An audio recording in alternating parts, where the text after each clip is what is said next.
Welcome, dear comrades, to this new episode in which we continue our close reading of Kōhei Saitō's Slow Down, the Degrowth Manifesto. Today we read from the last chapter of the book, The Lever of Climate Justice. It's not going to be the last episode because next week we'll read the conclusion, and that will be it, the last installment of this series on Saito's book and on degrowth communism. So what today's chapter is about is who will be the lever of climate justice, who are the actors and agents of the struggle to end climate change.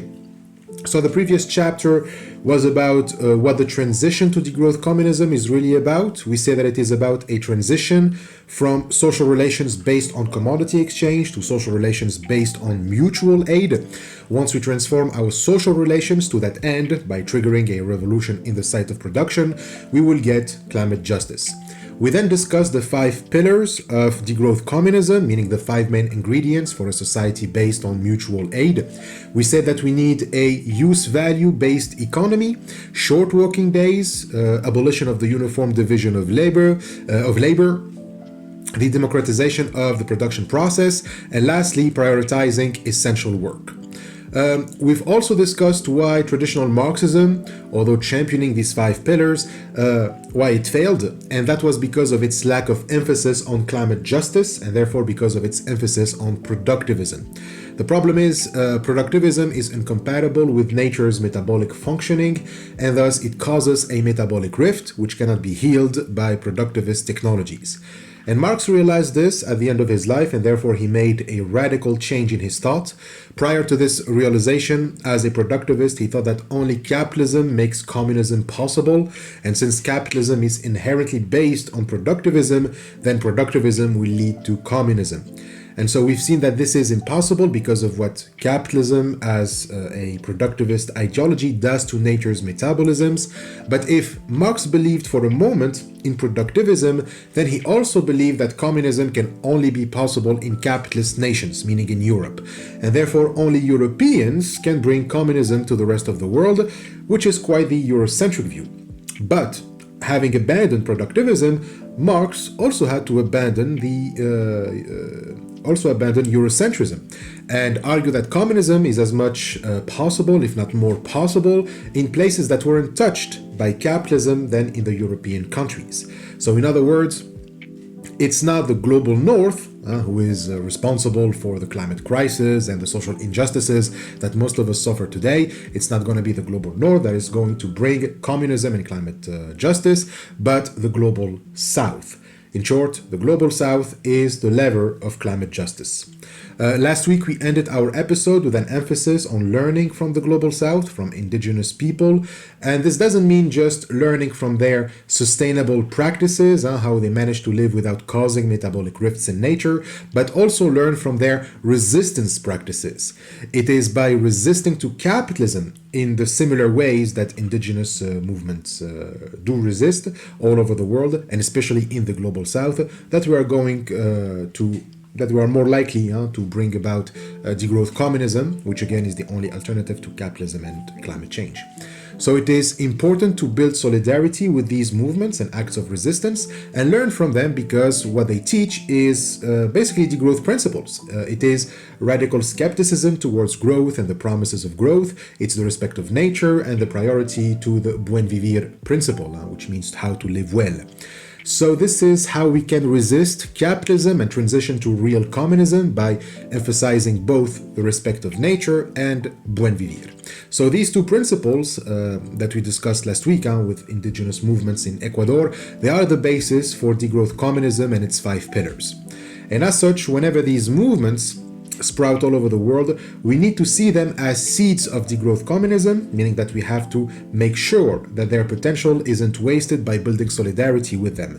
So both the North and all regions in the South need to unite with these movements and learn from them so that they can get enough strength to overthrow the tyranny of capital.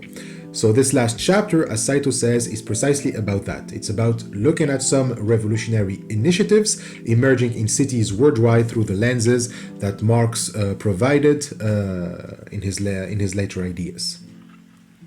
So those ideas of late Marx provide the frame, or the epistemological paradigm, to select which aspects of those initiatives we must develop further in order to bring climate justice. As I said, it's the respect of nature and the Buen Vivir principles, which cannot be separated. Degrowth communism basically says that you cannot have a fulfilling life if that life doesn't respect nature, if that life causes or requires a metabolic rift. So it is through these lenses that we evaluate movements now. And Saito is going to do just that. He's going to look at different initiatives, mostly from the South, but also in the global North, but they are usually influenced by initiatives from the South. And he is going to emphasize those aspects. So this is not him reading into these aspects.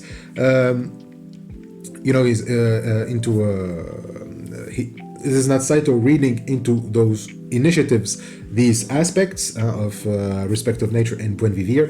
This isn't another northern dude from a capitalist country that forces his own interpretation on indigenous movements, like when white woke people, for example, try to appropriate cultures or social movements. On the contrary, he's seeing that these movements themselves are carrying these aspects and these principles.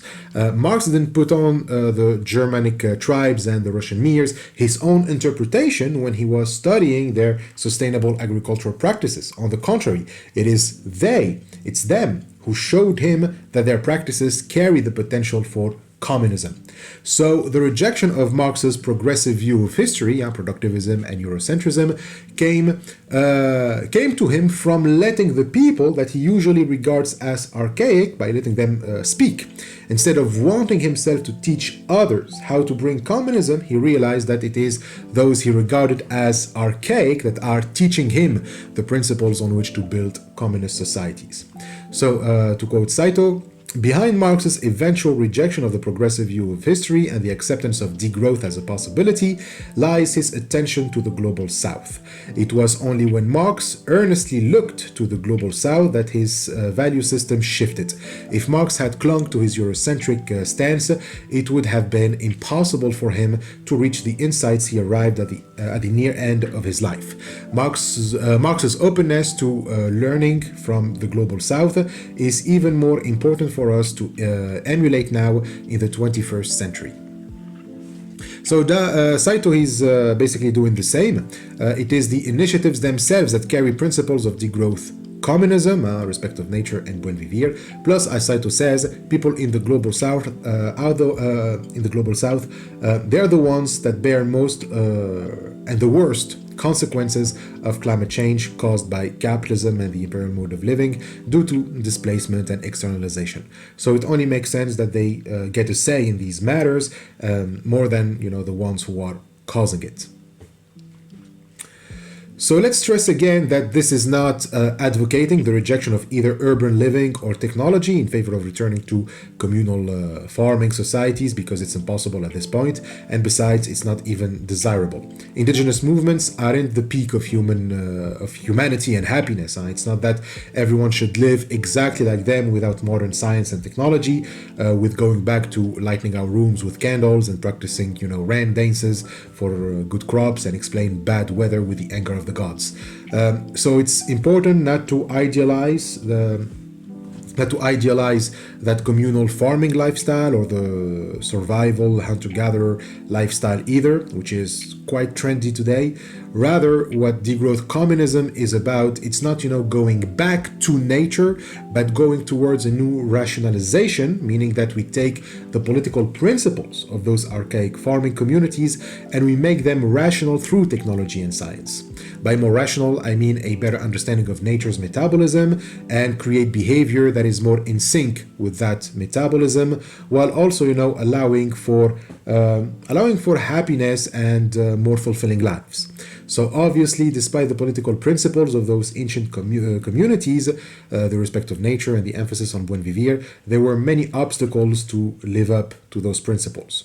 So these obstacles are obviously material, since people lack the proper means and tools to enhance and perfect their metabolic interaction with nature. That would be the point of technology. And they also can be epistemological obstacles, like based on superstition about the natural world, and even social, since the egalitarianism in such communities still carried within it hierarchies. So there are limits in the communal farming communities, just like there are in urban lifestyles and modern technologies. But these urban life and technological advancements also have praiseworthy aspects that, if put to the service of those principles, they will allow us to truly live up to them and embody them. So Marx himself already pointed in his letter to Zazulich, the famous letter in its drafts that really exemplify his shift in thought, that he is not rejecting all forms of rationalization associated with cities and technologies out of hand. However, we cannot deny that the rationalization that fostered our modern technologies and urban life is responsible for the current crisis, with 70% of carbon emissions being produced by cities. So the current form of rationalization, the one that created our modern cities and technologies, is predicated on the dismantlement of mutual aid within communities and high levels of resource and energy consumption to maintain the lifestyle it created. But these conditions are deeply unsustainable. But by contrast, the principles of respecting nature and buen vivir, they rely on mutual aid. In the paradigm of the Robinson Crusoe, which is, the basis for modern rationalization, this alone individual left to provide for himself and by himself, for him the natural world is simply viewed like a force to be conquered instead of cooperating with. Marx, from his earlier youth, he criticized, the Robinson way of thinking. We've seen it, especially in his critique of Proudhon, and therefore we need a new rationalization that doesn't have the atomized individual left alone for survival at its basis, but reintroduce the principle of mutual aid from communal farming societies in this new, yet to come, rationalization. So, Saito says, this is why we must transform urban life to address the climate crisis and restore mutual aid. If we simply ignore cities and retreat into the mountains, the entire earth will be swallowed by the deluge, le déluge, to come anyway, and all will be for naught, or for nothing. What's necessary instead is to critique urban space as it has been produced by capital and replace it with the new forms of urban rationalization. Now, having said that, we can turn to the revolutionary initiatives, which often carry these aspirations for a new rationalization. These movements have, of course, a political institution at their core, which is the municipality itself, or all the local municipal bodies, and for that, Saito calls these revolutionary movements rational, ecological, municipalist reform movements. Let's call them REMs. Now, these are movements from cities that introduce mutual aid in relation to the respect of nature and the right to a good life for people, so buen vivir. We've already given an example when we talked about the importance of imagination. Remember urban farming in Detroit, for example. But here we will focus on a much famous example, the Fearless Cities movement, a global municipalist movement touched off by activists in Barcelona, in Spain. So let's look at these efforts from the lens of degrowth communism and see what we can learn. So let's start with explaining what is a fearless city. Saito defines it as such. It's a city with an innovative form of local governance that stands in opposition to the neoliberal policies imposed by the state. Unafraid of not only the state but also global industry, it is a municipal body whose mission is to fight on behalf of its residents. So it's a city that rejects two things, or it is in opposition to two things, the state and global industry.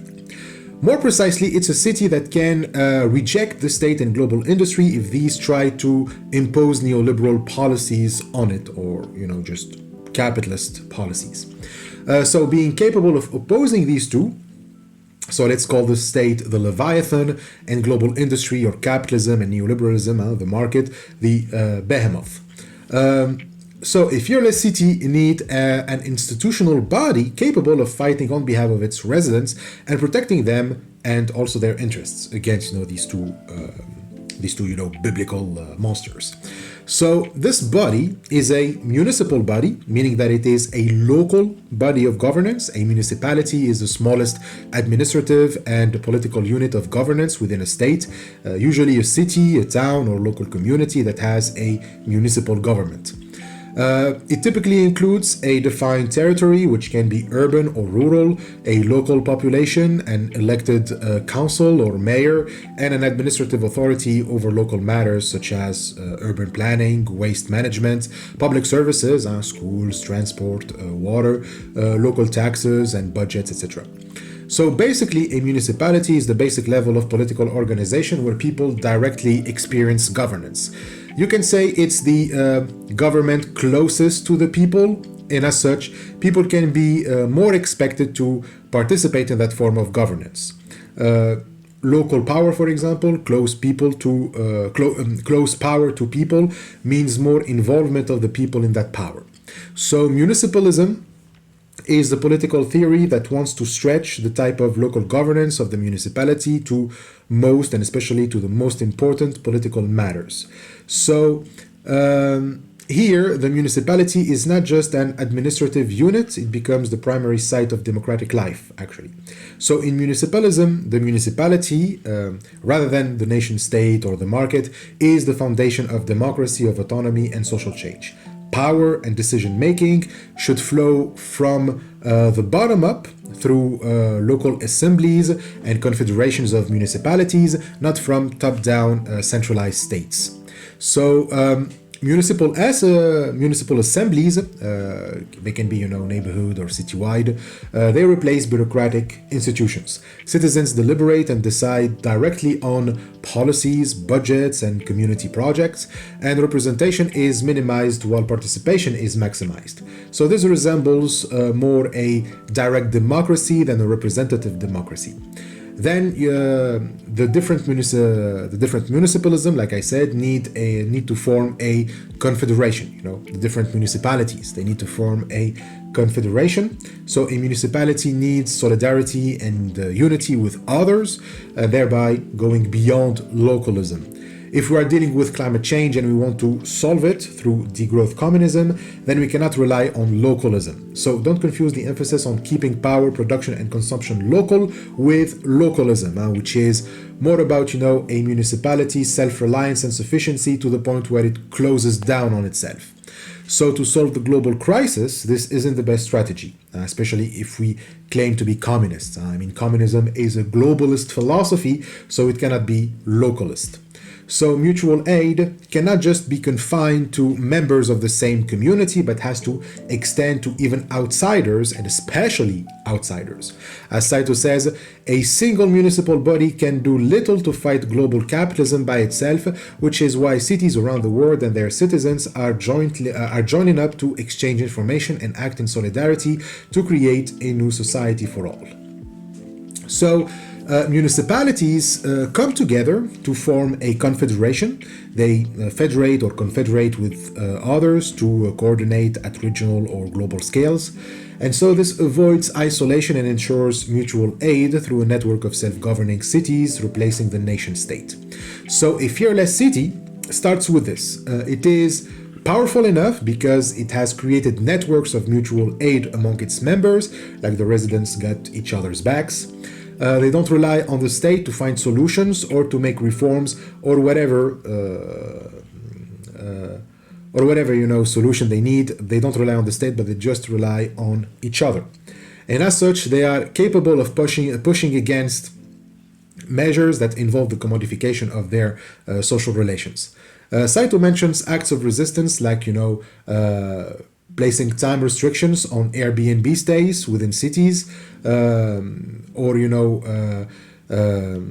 banned the use of products made by international corporations in meals served by state schools, for example. The Airbnb restrictions, they are used in cities like Amsterdam and Paris. So what these pushback represent, it's pushback against neoliberal politics. Airbnb is a digital platform that allows people to rent out private properties or rooms to travelers. A host lists, for example, their homes online, and guests, they just book short-term stays, often days to weeks. And so Airbnb takes a commission and provides a global market for private housing. And this, however, is risky because it affects local housing markets, neighbors, and municipal governance. When Airbnb grows unchecked, it leads to housing scarcity because investors or landlords convert long-term rental units into short-term Airbnb listings, which reduces the supply of housing for permanent residents. And so it's basically turning a house into a hotel, which is for people just passing by or staying for a short time. If a whole neighborhood is turned into hotels, then you would have entire homes that are only used for a short time by a few travelers who can afford to pay for it. So automatically this turns housing into a business when it's supposed to be a common good. Everyone wants their room to be booked, so they try to increase its value to attract wealthy people. And so this will skyrocket rent. Fewer long-term rentals means higher rents and gentrification, and that's the process by which a low-income or working-class neighborhood is transformed by the influx of wealthier residents, leading to rising property values and rents, and often the displacement of long-term lower-income residents. So locals may be forced out of their neighborhoods because of this, and the whole community is just destroyed and its governance along with it. After all, Airbnb operates as a global corporation, often outside traditional municipal regulation. So in Amsterdam, for example, I think that they limited the maximum number of nights per private homes could be rented through the platform, like Airbnb, to 30 nights per year. And I think that this was back in 2018. So the driving concerns behind this, it's the issues of over-tourism, for example, the loss of housing for residents, noise and nuisance in neighborhoods with many tourists, and the increasing pressure on housing affordability. Then you have Paris. Now, for Paris, I don't know where Saito got his sources, because the only sources I found about Paris were from 2023 to today. So a few years after the publishing of Slowdown, but in Paris they are trying to limit from 120 nights per year to 90 nights. And the other example is about meals in schools, is from Grenoble, another French city. Now, the most important one of these cities is Barcelona, because Barcelona started it all back in 2017. As Saito is going to pay attention to the climate emergency declaration that was issued in January 2020. So the full name is "This is not a drill, climate emergency declaration." Saito focuses on it because of its revolutionary nature, since it displays perfectly municipalist principles and what happens when citizens take matters into their own hands. He says, "This declaration is no superficial statement calling for an end to climate change. It's a true manifesto that presents statistical goals for total decarbonization, that is, zero carbon emissions, by 2050, and includes pages of analysis and action plans for reaching these goals. Though Barcelona is a large city, it is not a capital city, and the high level of policy formulation displayed is surprising. Moreover, this document is neither a report produced by municipal workers nor a think tank position paper, rather it's the result of the collective work done by city residents themselves." So this is very important. In our collective dead imagination, we think that only experts or government officials can speak on these issues. If you let regular citizens speak of them, at best they will just give you a cliche, like, climate change is bad, but no substantial measures. Here, however, we have a plan with concrete solutions and measures. Basically, that's a document of a perfectly clear, comprehensive, coherent, and revolutionary policy, an action plan with over 240 items, like, for example, reducing carbon dioxide emissions, greening urban spaces, expanding public transport, restricting the use of automobiles, airplanes, and ships, addressing energy shortfalls, promoting waste reduction and recycling, and many others, such such as the prohibition of short-distance airline routes and the speed limits for cars of 30 kilometers per hour within city limits. So these items aren't revolutionary just because they resist issues that the residents feel at their local level. It's not just resisting the Spanish government or capitalist industries in Spain or even in the region of Barcelona. Now that would be localism. But what would be counterproductive, since when it comes to climate change, what is affecting you at your local levels has causes all over the world and is affecting others in the same way. Like climate change won't stop affecting you because you have implemented ecological measures in your city when the whole world around you is increasing emissions. So this means that these measures can only be implemented if they are confronting global industry directly. This is why it requires solidarity with other cities and make explicit their targets. Clearly, the content is about prioritizing the protection of both the environment and citizens' living conditions over, promoting economic growth, which cannot be done solely on the local level. So logically, this can only work if we are talking about degrowth communism as envisioned by Marx. The only way to implement these measures is through a clear shift toward prioritizing use value over commodity value, which is only possible on a global scale to counter global industry.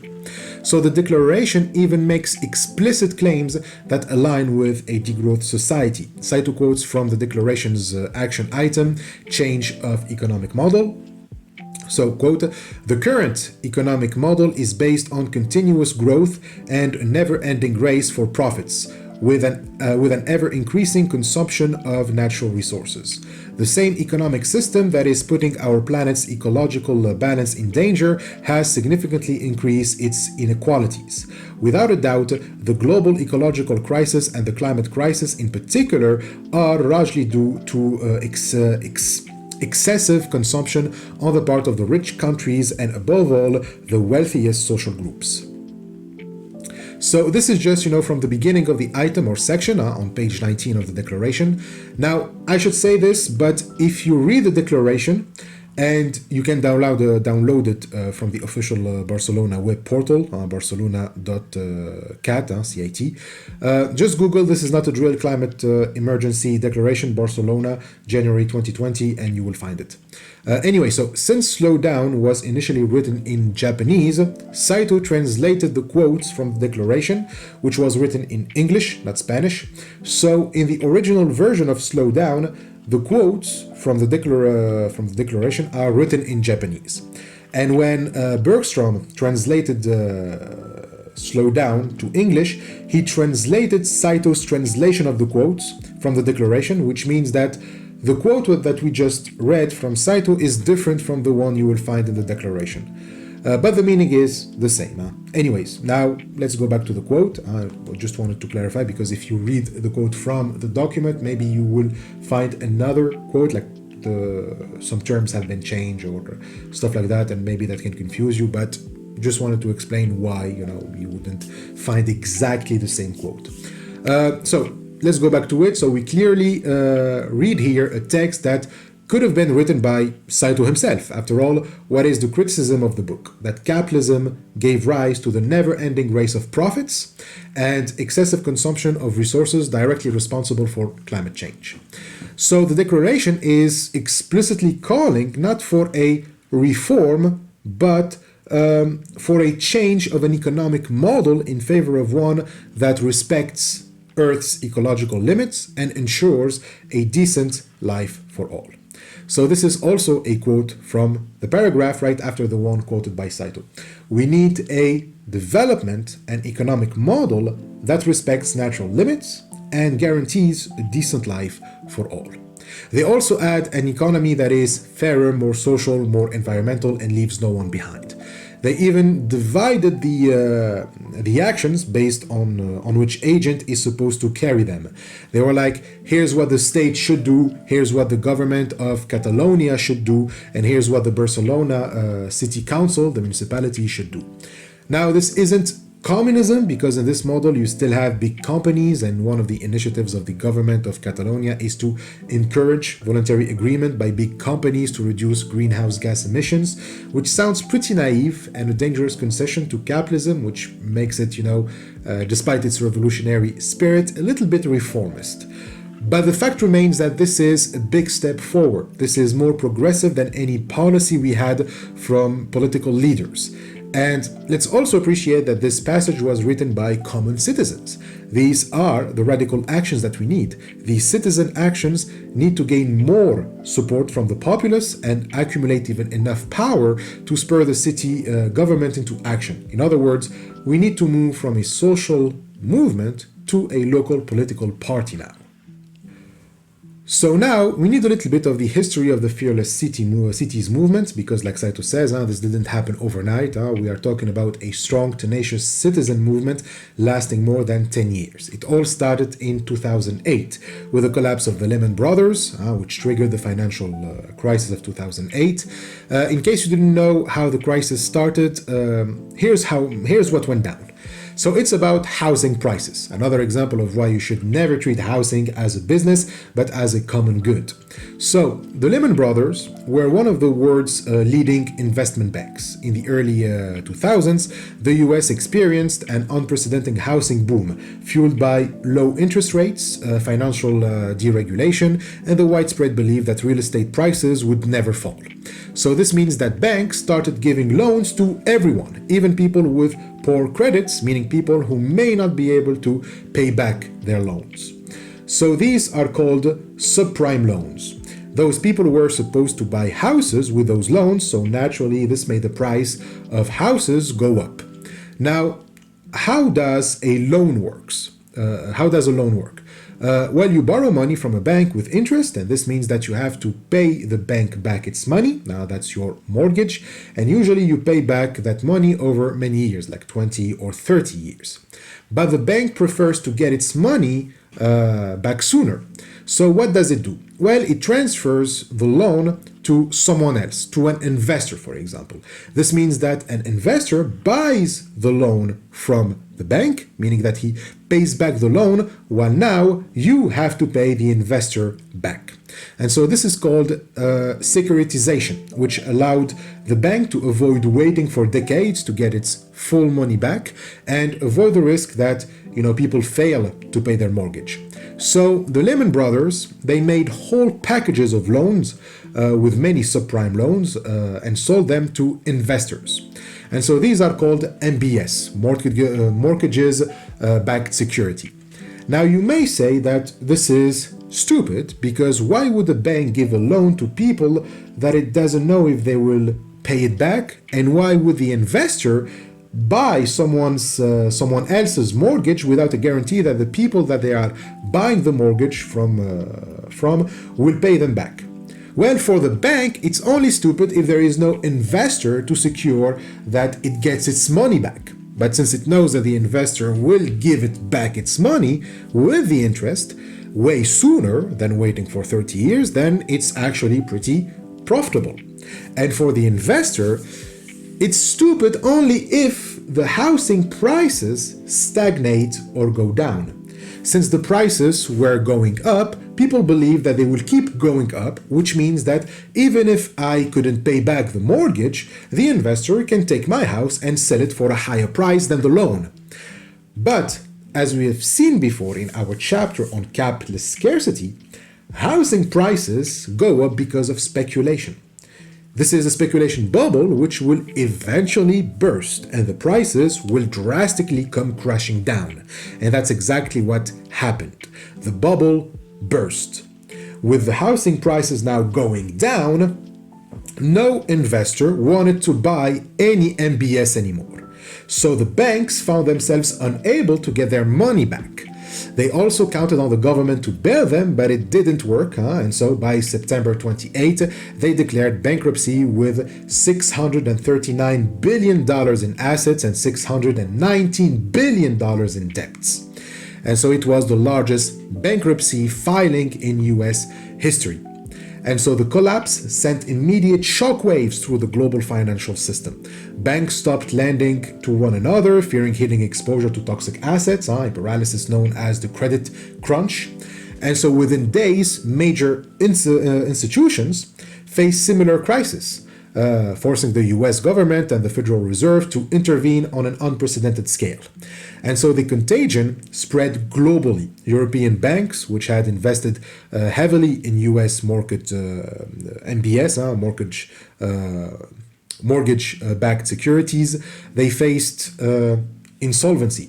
International trade, credit, and investment all contracted sharply.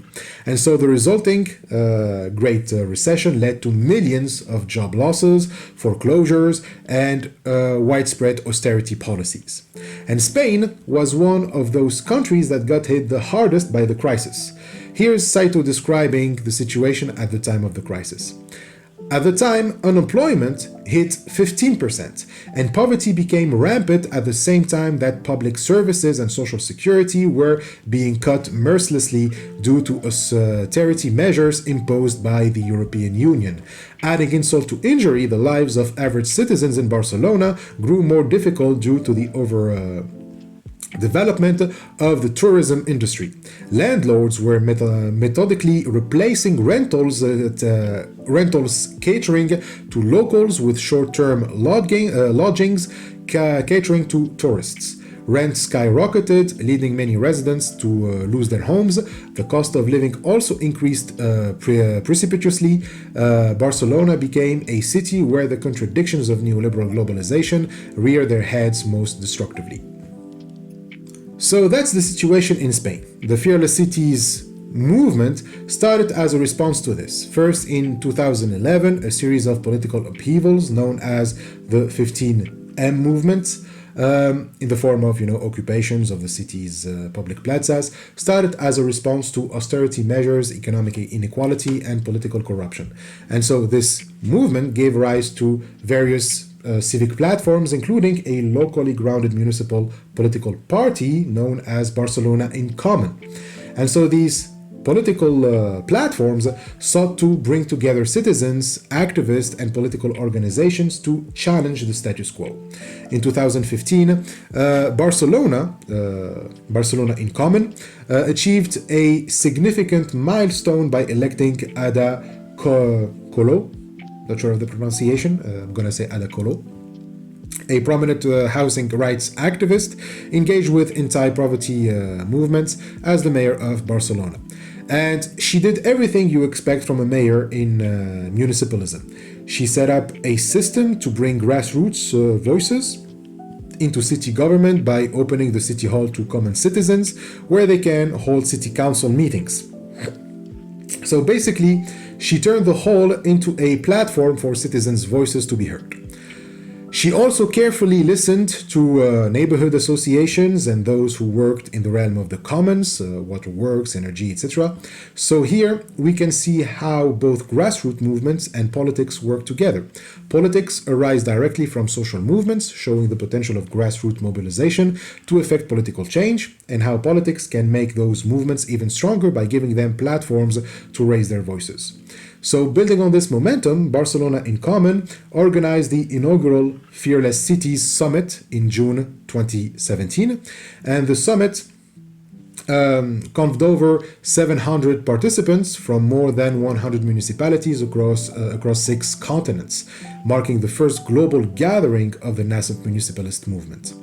So the event aimed to foster solidarity among cities committed to racial democracy, to radical democracy, racial democracy, to racial justice, to gender justice, to climate justice, to social justice, etc. And so they were committed to radical democracy, to feminized politics, and resistance to authoritarianism and neoliberalism. It also highlighted the importance of internal networks in supporting local initiatives and sharing strategies for municipal governance.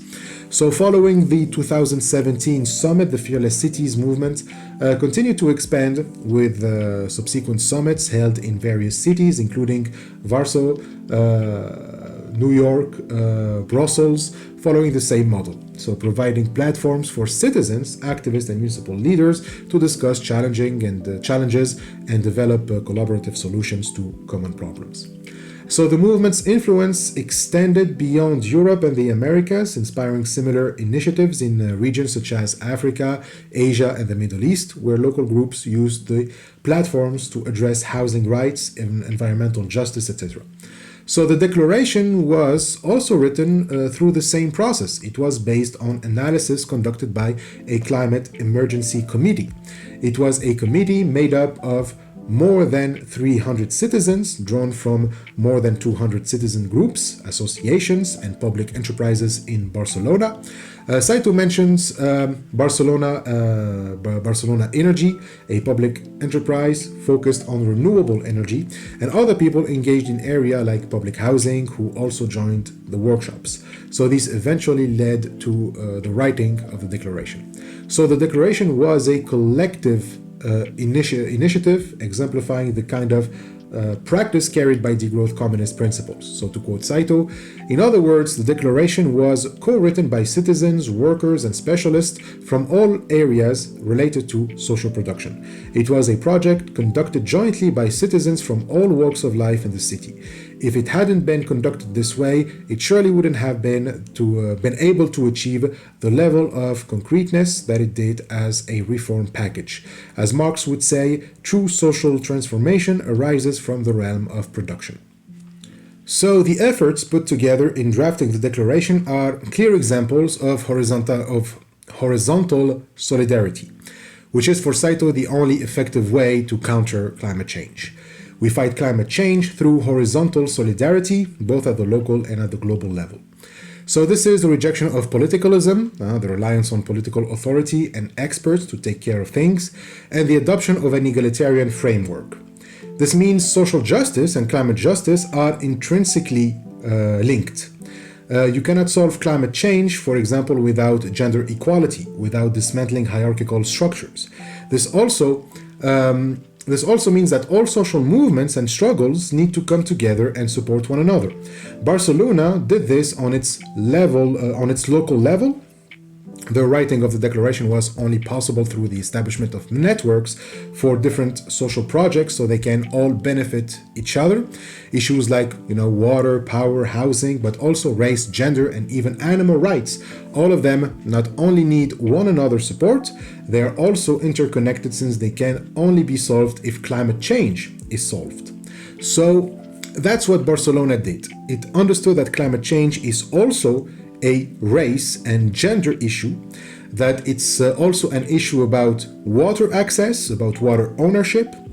You can make a case that the way water supplied are owned and operated has nothing to do with climate change. After all, the fact that a private company or a private person owns a river or even the water supply of a region doesn't mean that carbon emissions are rising. You can also argue that people dominating other groups, groups dominating others based on gender or race or sexual orientation, was the standard for most human history, and yet climate change is a recent phenomenon. So why would these issues need to be related and knit together? Well, through this book, I think we have already proven why they are all related, and more importantly, we argue that the point of solving climate change is also to guarantee a good life for people, the principle of buen vivir. So this, however, is an ethical principle. It doesn't make sense for a good life to be just up to the individuals to figure it out for themselves while preventing others to do so. Access to resources and to common goods and democratic power to operate them is therefore a necessity. That's the prerequisite for living well. So again, we don't just want temperatures to cool down, we also want a good life for everyone. However, every system of domination is predicated on the exclusion of people from democratic power over resources. And so whether they are natural resources or social resources, and thereby obstructing their possibility for a good life. That's why it is necessary for all struggles to mutually benefit and support each other and make sure that everyone gets equal access and shared control over the commons.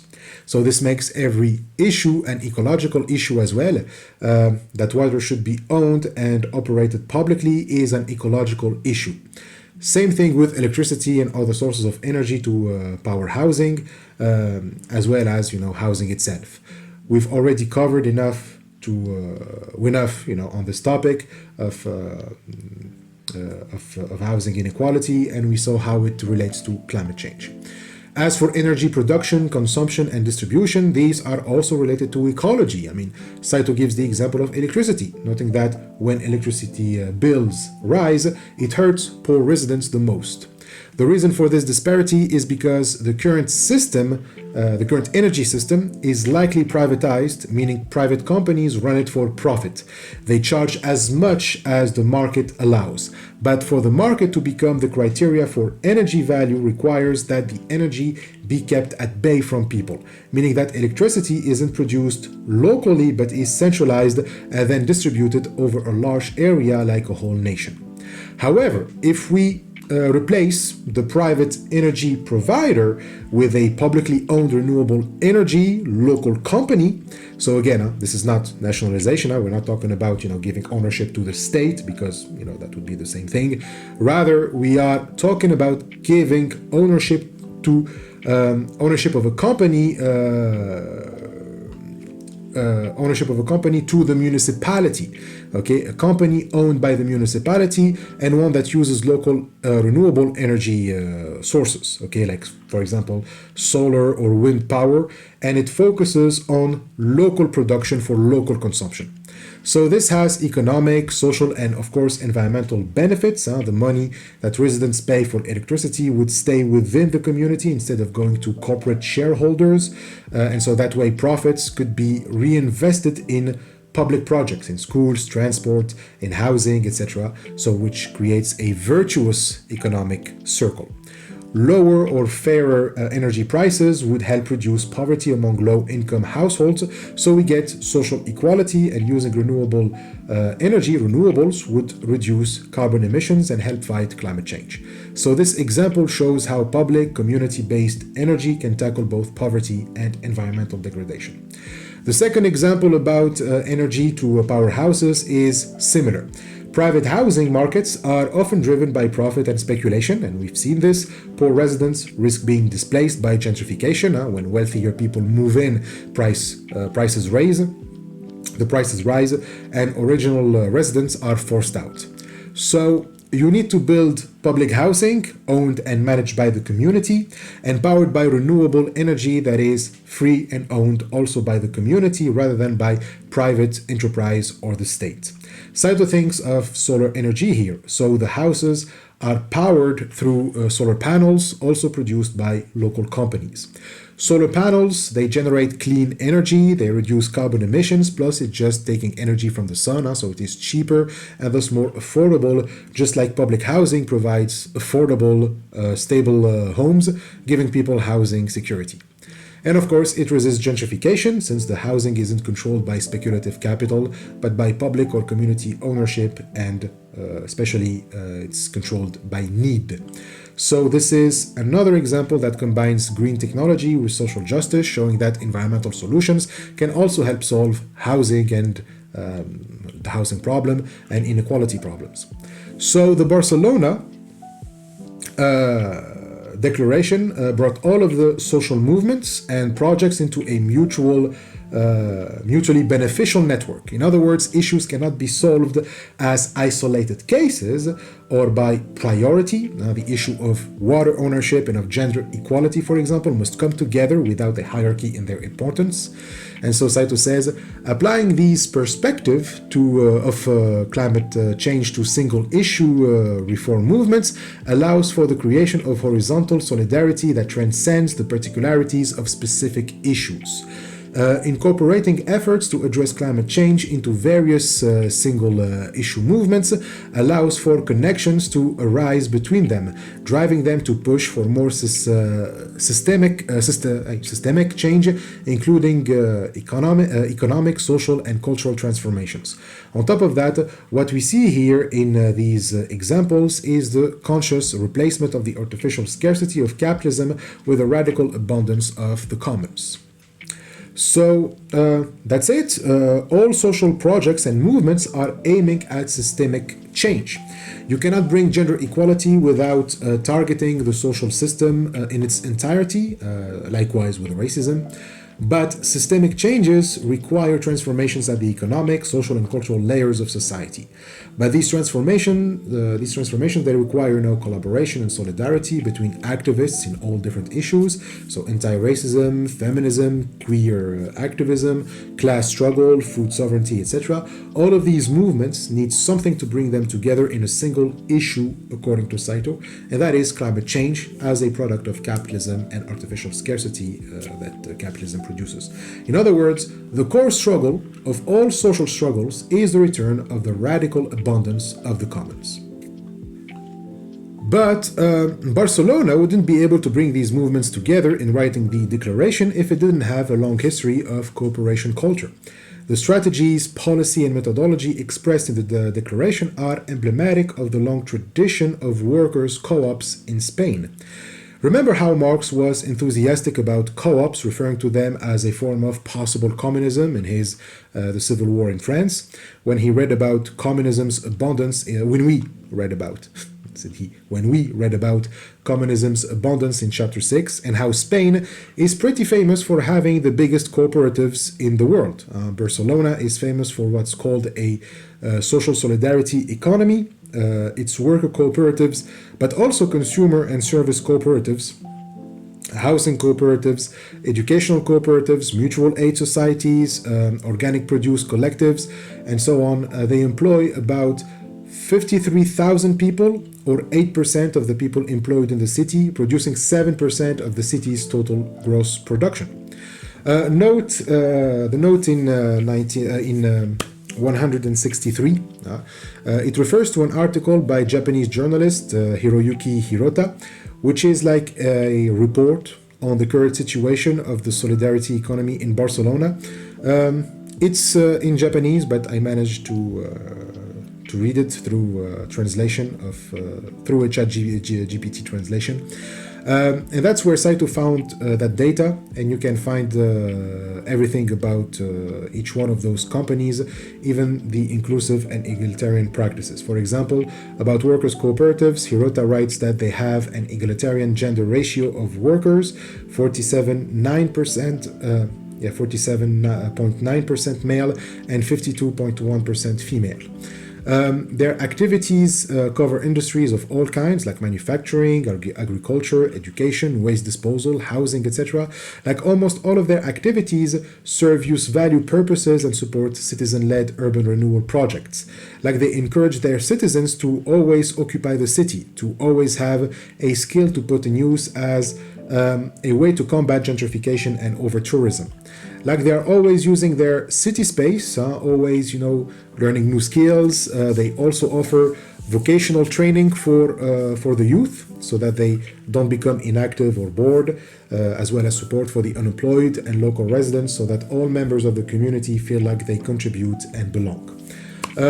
For such purposes, it's important for cooperatives to be connected with municipal government since they both get benefits from this relationship.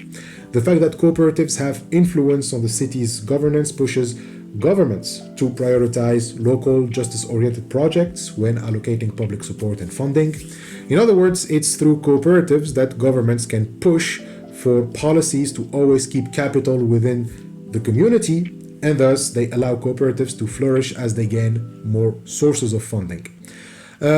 When capital gets outsourced, it basically means that what you produce is sent to somewhere else far away, probably without mutual benefits, and by creating a feeling of powerlessness, both for the person who produces and the person who consumes.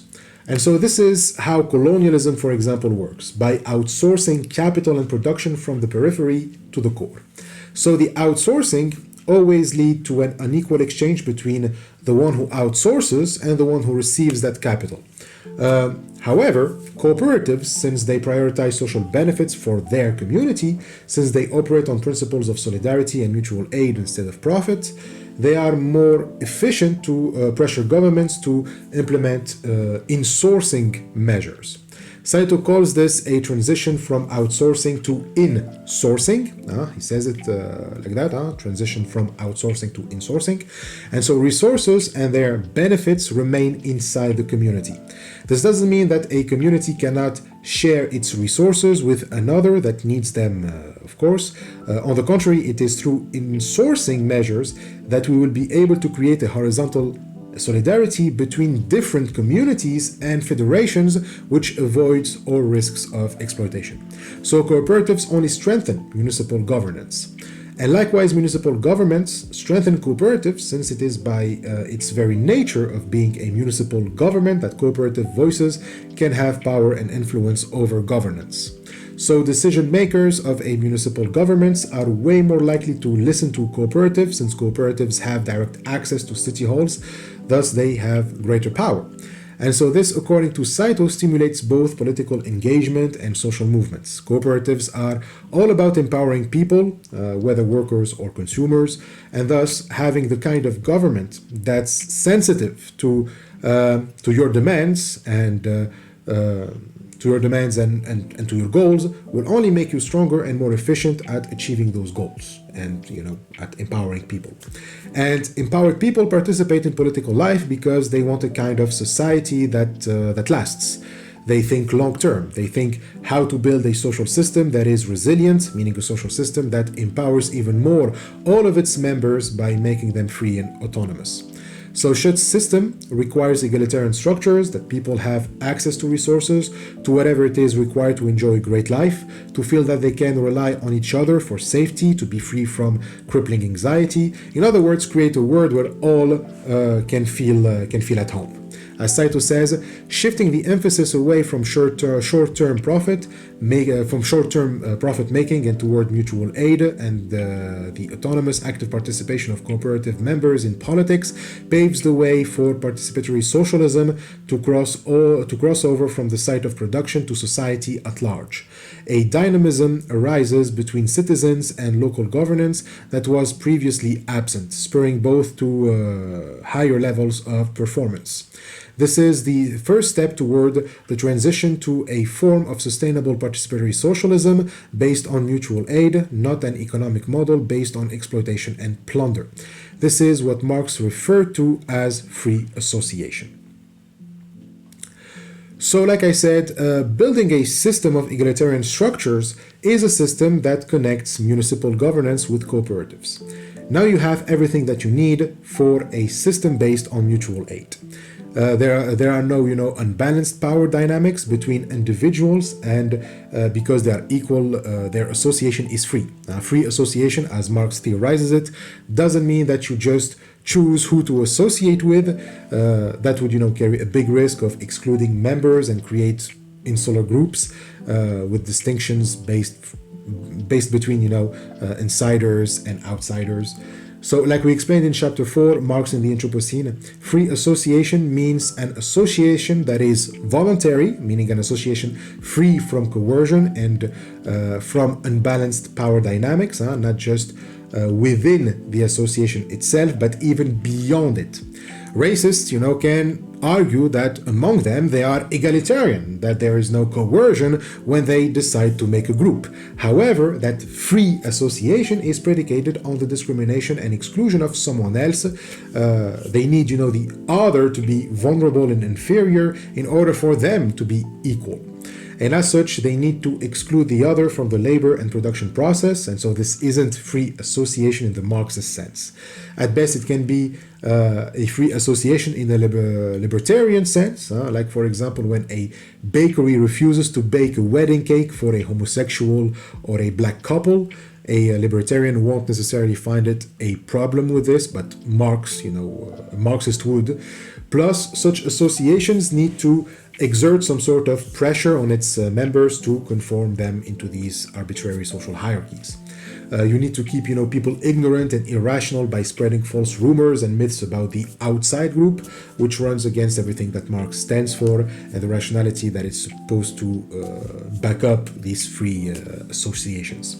So these associations require that people act rationally. The free association in Marx's understanding, people need to act rationally in them. They need basic scientific knowledge about the natural world and the social world if the point of such associations is to remain in sync with nature's metabolism. Plus, such an association is supposed to develop or help develop people's capabilities. It's supposed to liberate our potential, cognitive, emotional, artistic, moral, social potential, etc. So they need to be based on mutual aid. And you cannot really be selective with mutual aid. You can't be like, I want to help these people here who look like me, but fuck those others over there, So free association of workers is only possible when we have social justice and climate justice. It's free in the negative sense, I think, free from coercion, but it also has a positive dimensions to it. Like in our discussion about setting our own limits, being autonomous. So I don't I don't associate with you because the market pushes me into this association just for the benefits of the market. That's how you also get people into consenting to their own abuse, the free contract to which the free worker consents when he agrees to sell his labor force onto the capitalist. That's an example of an association that is not free but coerced. Sex workers going in those jobs, associating with the client, with porn producers and with pimps because they are economically and socially under patriarchal norms coerced into that. So free association is an association between empowered individuals who, because there is no coercion exerted on them, they associate voluntarily.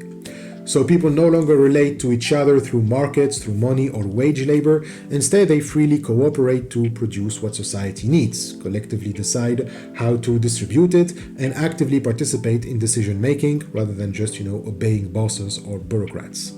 So this is participatory socialism. It would be sustainable, ecologically responsible, democratic, everyone participates, and non-exploitative, no one profits from others' labor. So these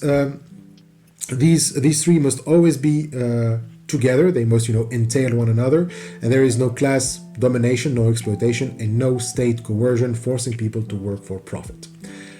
And that is what Marx called free association. So free association equals a self-governing community of equals where social and economic life are organized voluntarily and cooperatively rather than by capital or the state. Okay, now Saito moves to what he considers the most important part in the declaration, which is acknowledging the responsibility of the global north, particularly the wealthy classes in all of this mess, and of who this mess affects the most, the global south. It is admitting that large urban centers in the developed world must accept the magnitude of their responsibility in causing climate change as a crucial first step in the realization of climate justice. So the declaration explicitly addresses the MAPA, M-A-P-A, the most affected people and areas. So here again, this is what we just said about free associations.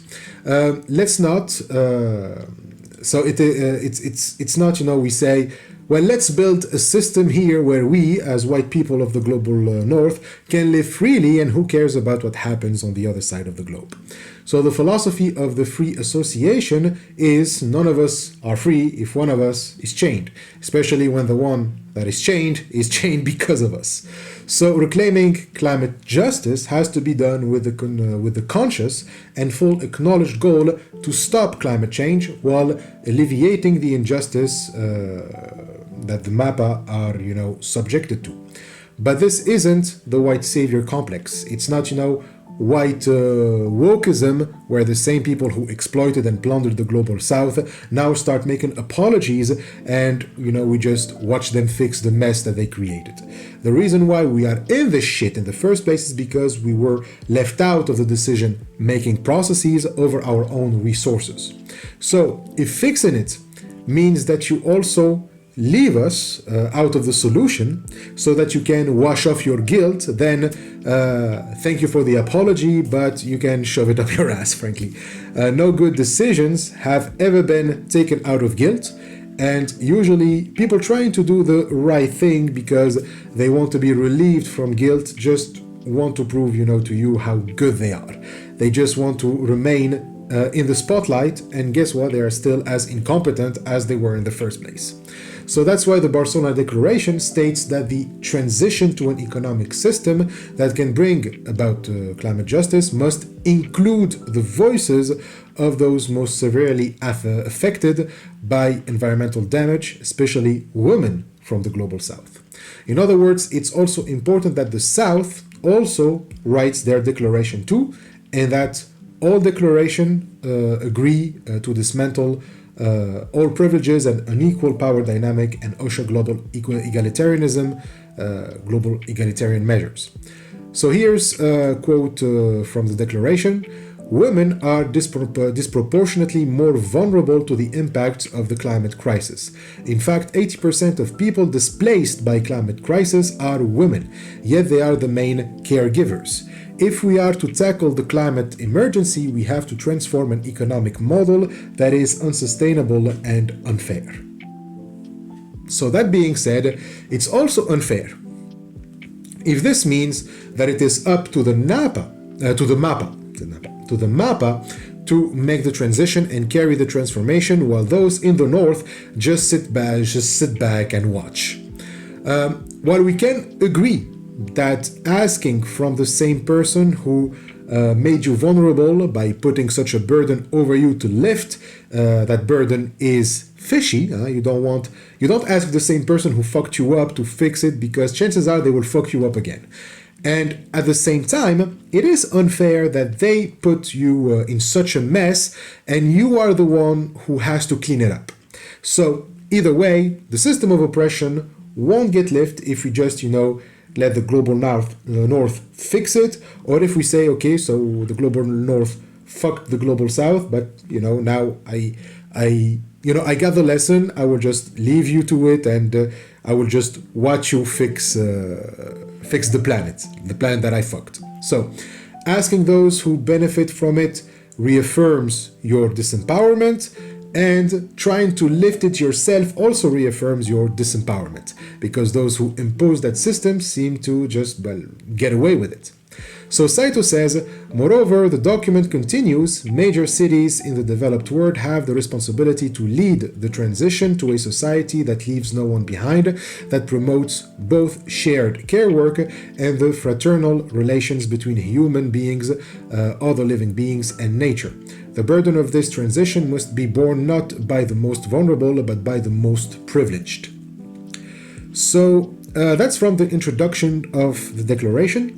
It starts with explaining why we are, declaring that we are in a state of emergency. Well, first because we are dangerously getting close to the 1.5 degrees Celsius limit set by the Paris Agreement. And if we don't act now, temperatures will probably exceed 3 degrees Celsius by the end of the century. So there is no need to go back to that discussion about the actual state of the Earth. We've already covered that in our very first episode. We also covered much of its consequences and who is left to bear and suffer them. So given the gravity of the situation, both from a survival aspect and an ethical aspect, we cannot ignore it. Even if the North doesn't care about, what happens in the South, sooner or later they will too have to face those consequences, since they won't be a periphery on which to externalize costs. So given that this is a global crisis and one that revealed how eco-dependent we are, that's how the declaration puts it. We are eco-dependent, meaning that we depend on the environment, on nature. It is necessary for us, for everyone's survival, and it is the only opportunity that we can have to enjoy a decent life, and so that is why it's important that we stop destroying the planet, because we are eco-dependent. So we are vulnerable and very dependent, as the declaration says, so the more vulnerable we are, the more exposed to the consequences of climate change. So the rise of inequalities therefore exposes more people to extreme weather or to dangerous events that result from climate change, and capitalism not only causes climate change but also increases inequalities and thereby trapping the most vulnerable in a spiral. Okay, exposure to climate change's effects increases in two ways simultaneously, because capitalism increases inequalities, therefore more exposure to those effects, and because capitalism make those effects even worse. According to the declaration, about 10% of Barcelona's population is in a situation of energy poverty. These populations will be more vulnerable to climate change than the wealthier populations. But disparities also occur according to gender. Women are more vulnerable to the impacts of climate change and the climate crisis. As many as 80% of the people displaced by it are women, yet they are the main caregivers. So because of their unequal socioeconomic situation or condition, health or age, older people and babies, people suffer the effects of climate change more directly. So if we are to tackle the climate emergency, we have to transform our economic model that is both unsustainable and unfair. We need to make sure that vulnerable people are not exposed to those effects by setting up an economic system that doesn't make them vulnerable, that doesn't cause the vulnerability of those groups. And second, when people are vulnerable, it gives them the necessary protection and social inclusion. So, to quote the declaration, they say we need to champion values and policies guided by shared care work and fraternal or sisterly relations with other human beings, other living beings, and ecosystems in private, public, and community spaces. So, of course, this needed solidarity doesn't stop at just human beings, but also extends to non-human beings as well, since they are also part of the ecosystems that we need to preserve. And then the declaration adds that these measures that we all need to take must not call for more effort from the most vulnerable sectors, but rather from the most privileged. Okay, so I mean, it's only fair after all that it is those who are the most privileged, those who gain tremendous interest from the system and are thus, the ones mostly responsible for the vulnerability of others, to make the biggest effort in transition. But this can be a problem because it can suggest that the North has to lead the transition.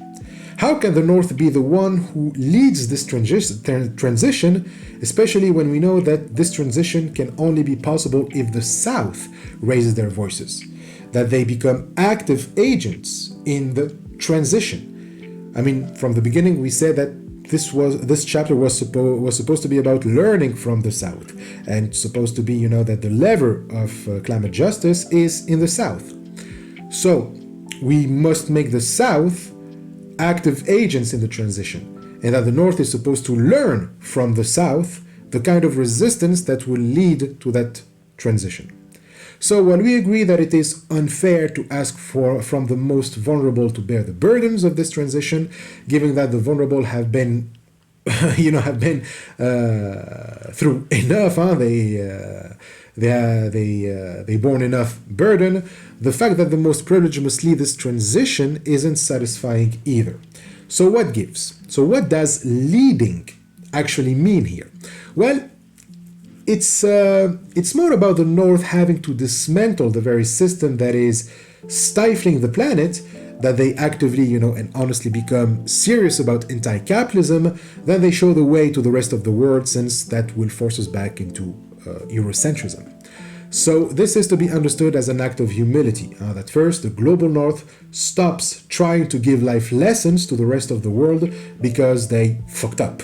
It's about, actually embodying the ideals that they always blame others for not embodying, like taking responsibility, abandoning ideology, and cleaning their own rooms. I can think of at least 12 rules like that for the West before telling the world what to do, So, in other words, the West has to shut the fuck up, basically, and already clean its streets from the racism, the sexism, the fascism, the capitalism that is sucking the life out of everything before trying to teach others about egalitarianism.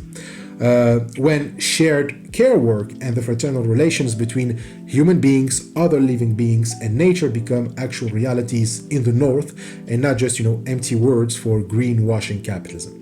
So leading here means dismantling within yourself the very structures that support and legitimize imperialism and the arbitrary violence, the externalization of costs onto the periphery. It is destroying everything that can feed imperialism and capitalism and actually becoming egalitarian and free, not just promoting ideals without embodying it.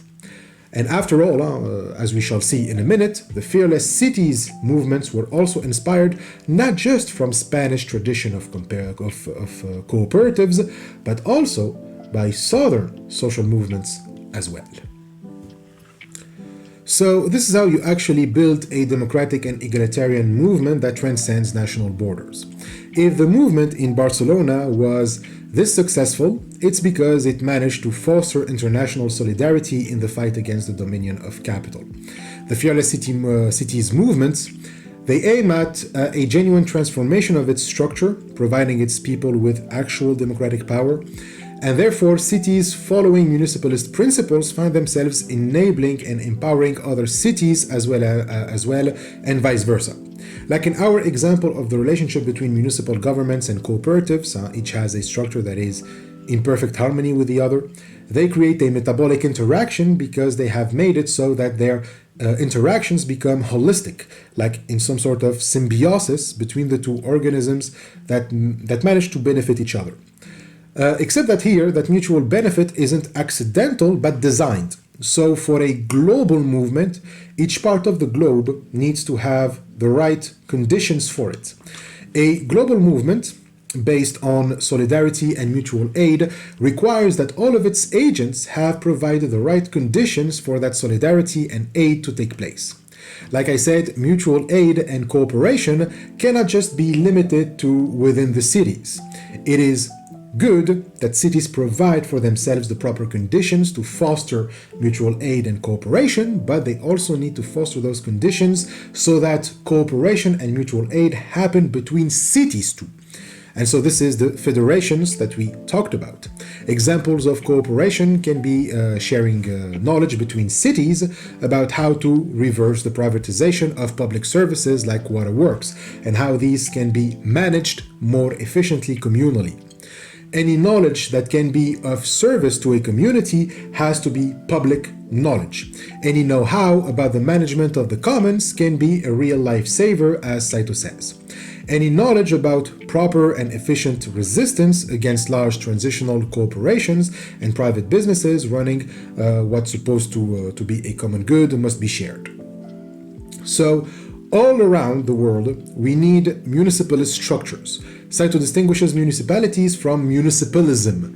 Like we said earlier, a municipality can have self-management, but only within its borders. That's localism.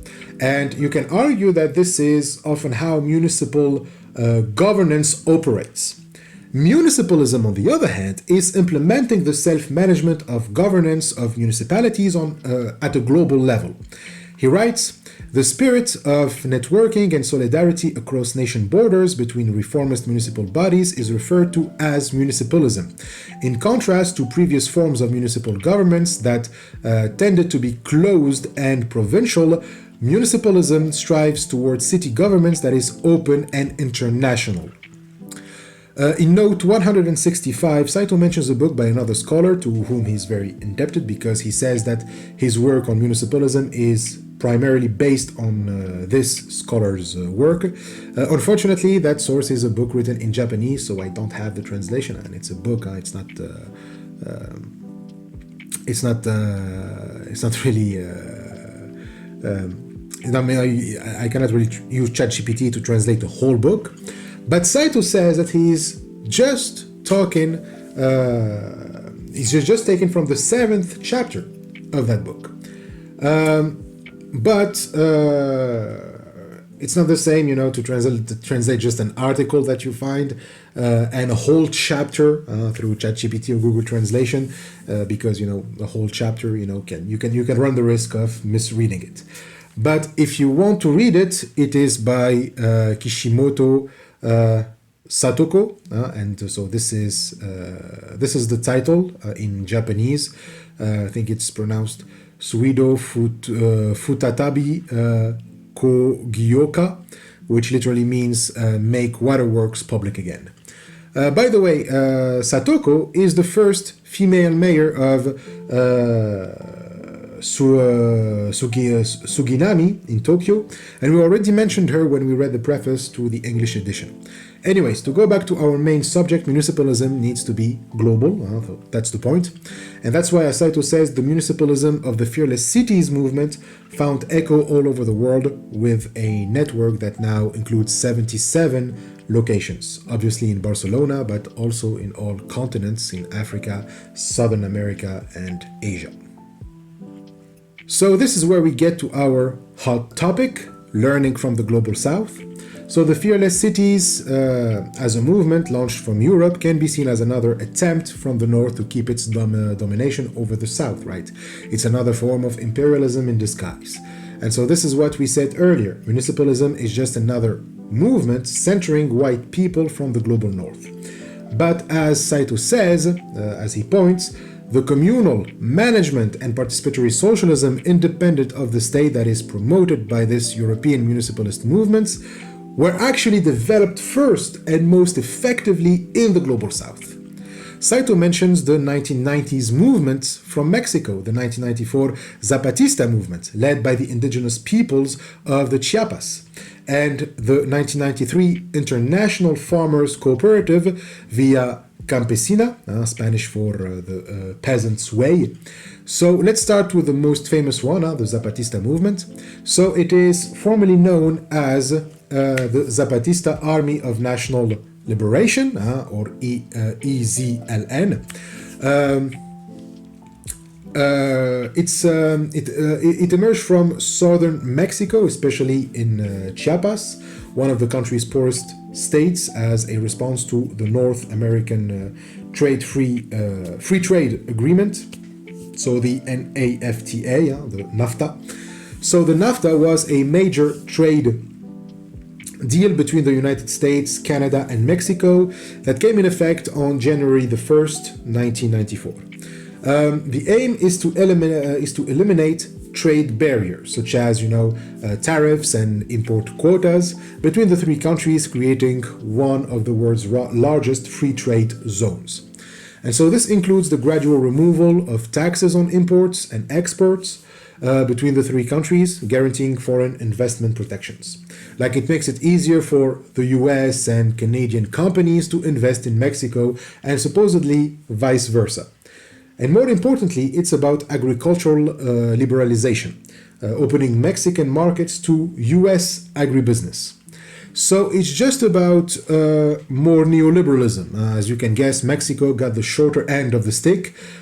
Cheap US corn and agricultural imports flooded the market, devastating small Mexican farmers, and many indigenous and rural communities lost their livelihoods, leading to increased poverty and migration, which we know how the US responds to. Plus, it worsened inequality between northern industrial zones and the rural south, especially in Chiapas, and it allowed for the US and Canada to manufacture jobs to Mexico, where wages were lower. And perhaps the worst was that NAFTA ended the constitutional protections for communal land, known as ejidos. I think that is pronounced ejidos. And it symbolized, Mexico's turn towards neoliberal globalization, which favors corporations over communities. So the Zapatistas, they chose to rise up on the very day that the NAFTA took effect, meaning the 1st of January, because they saw it as a death sentence for indigenous farmers. So it rose in Chiapas, like I said, Chiapas, which is predominantly indigenous with Mayan descent communities. And these communities have historically faced land disposition since the Spanish colonization, political exclusion, exploitation by local elites and the state, and the lack of access to education, healthcare, and infrastructure. So like the movements in Ecuador we mentioned last week, they decided to say enough is enough. So they chose the name Zapatista as homage to Emiliano Zapata. Emiliano Zapata, who was a revolutionary leader from the Mexican Revolution from 1910 to 1920, who fought for land reform under the slogan Land and Freedom, Tierra y Libertad. And they were formed 10 years prior NAFTA.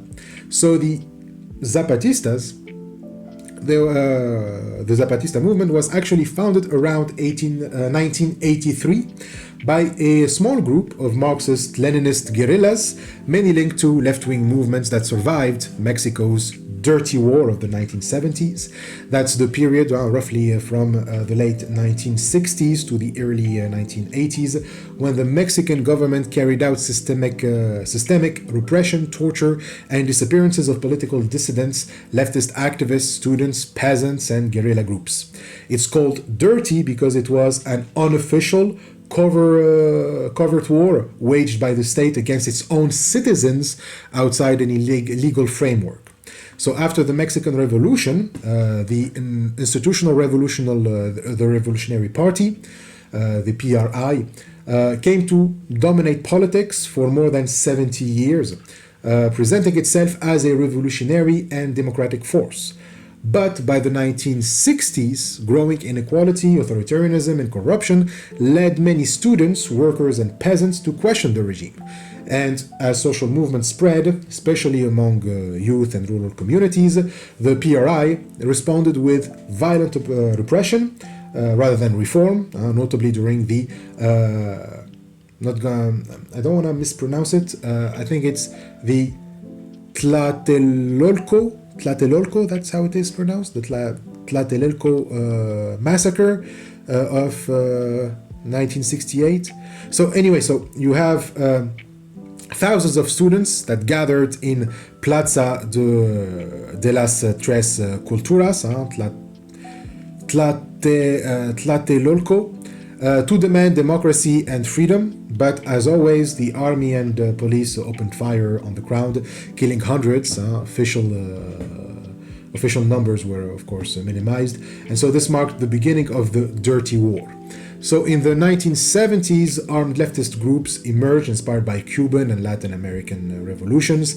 Among them, the 23rd September's Communist League. It's an urban guerrilla group active in northern cities and named to commemorate a failed guerrilla assault that happened on September 23rd, 1965. And the Party of the Poor, led by Lucio Gabañas in Guerrero. They mobilized peasants against local elites and the army, and so naturally these groups were labeled terrorists by the government and launched counter-insurgency campaigns, including forced disappearances, more than 1,200 officially recognized, disappearances officially recognized, but there are likely thousands more.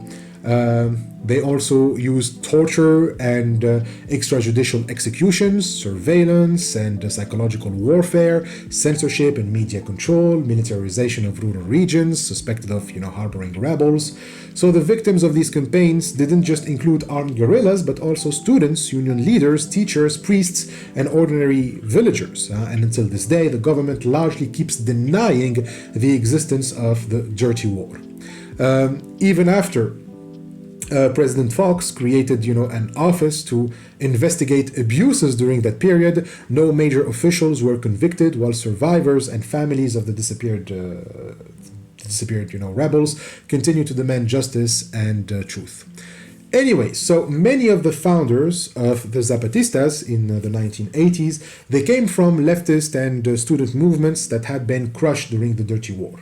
When they fled to the jungles of the Chiapas, they rethought their strategy. They learned that armed revolution couldn't really succeed through secrecy and violence alone.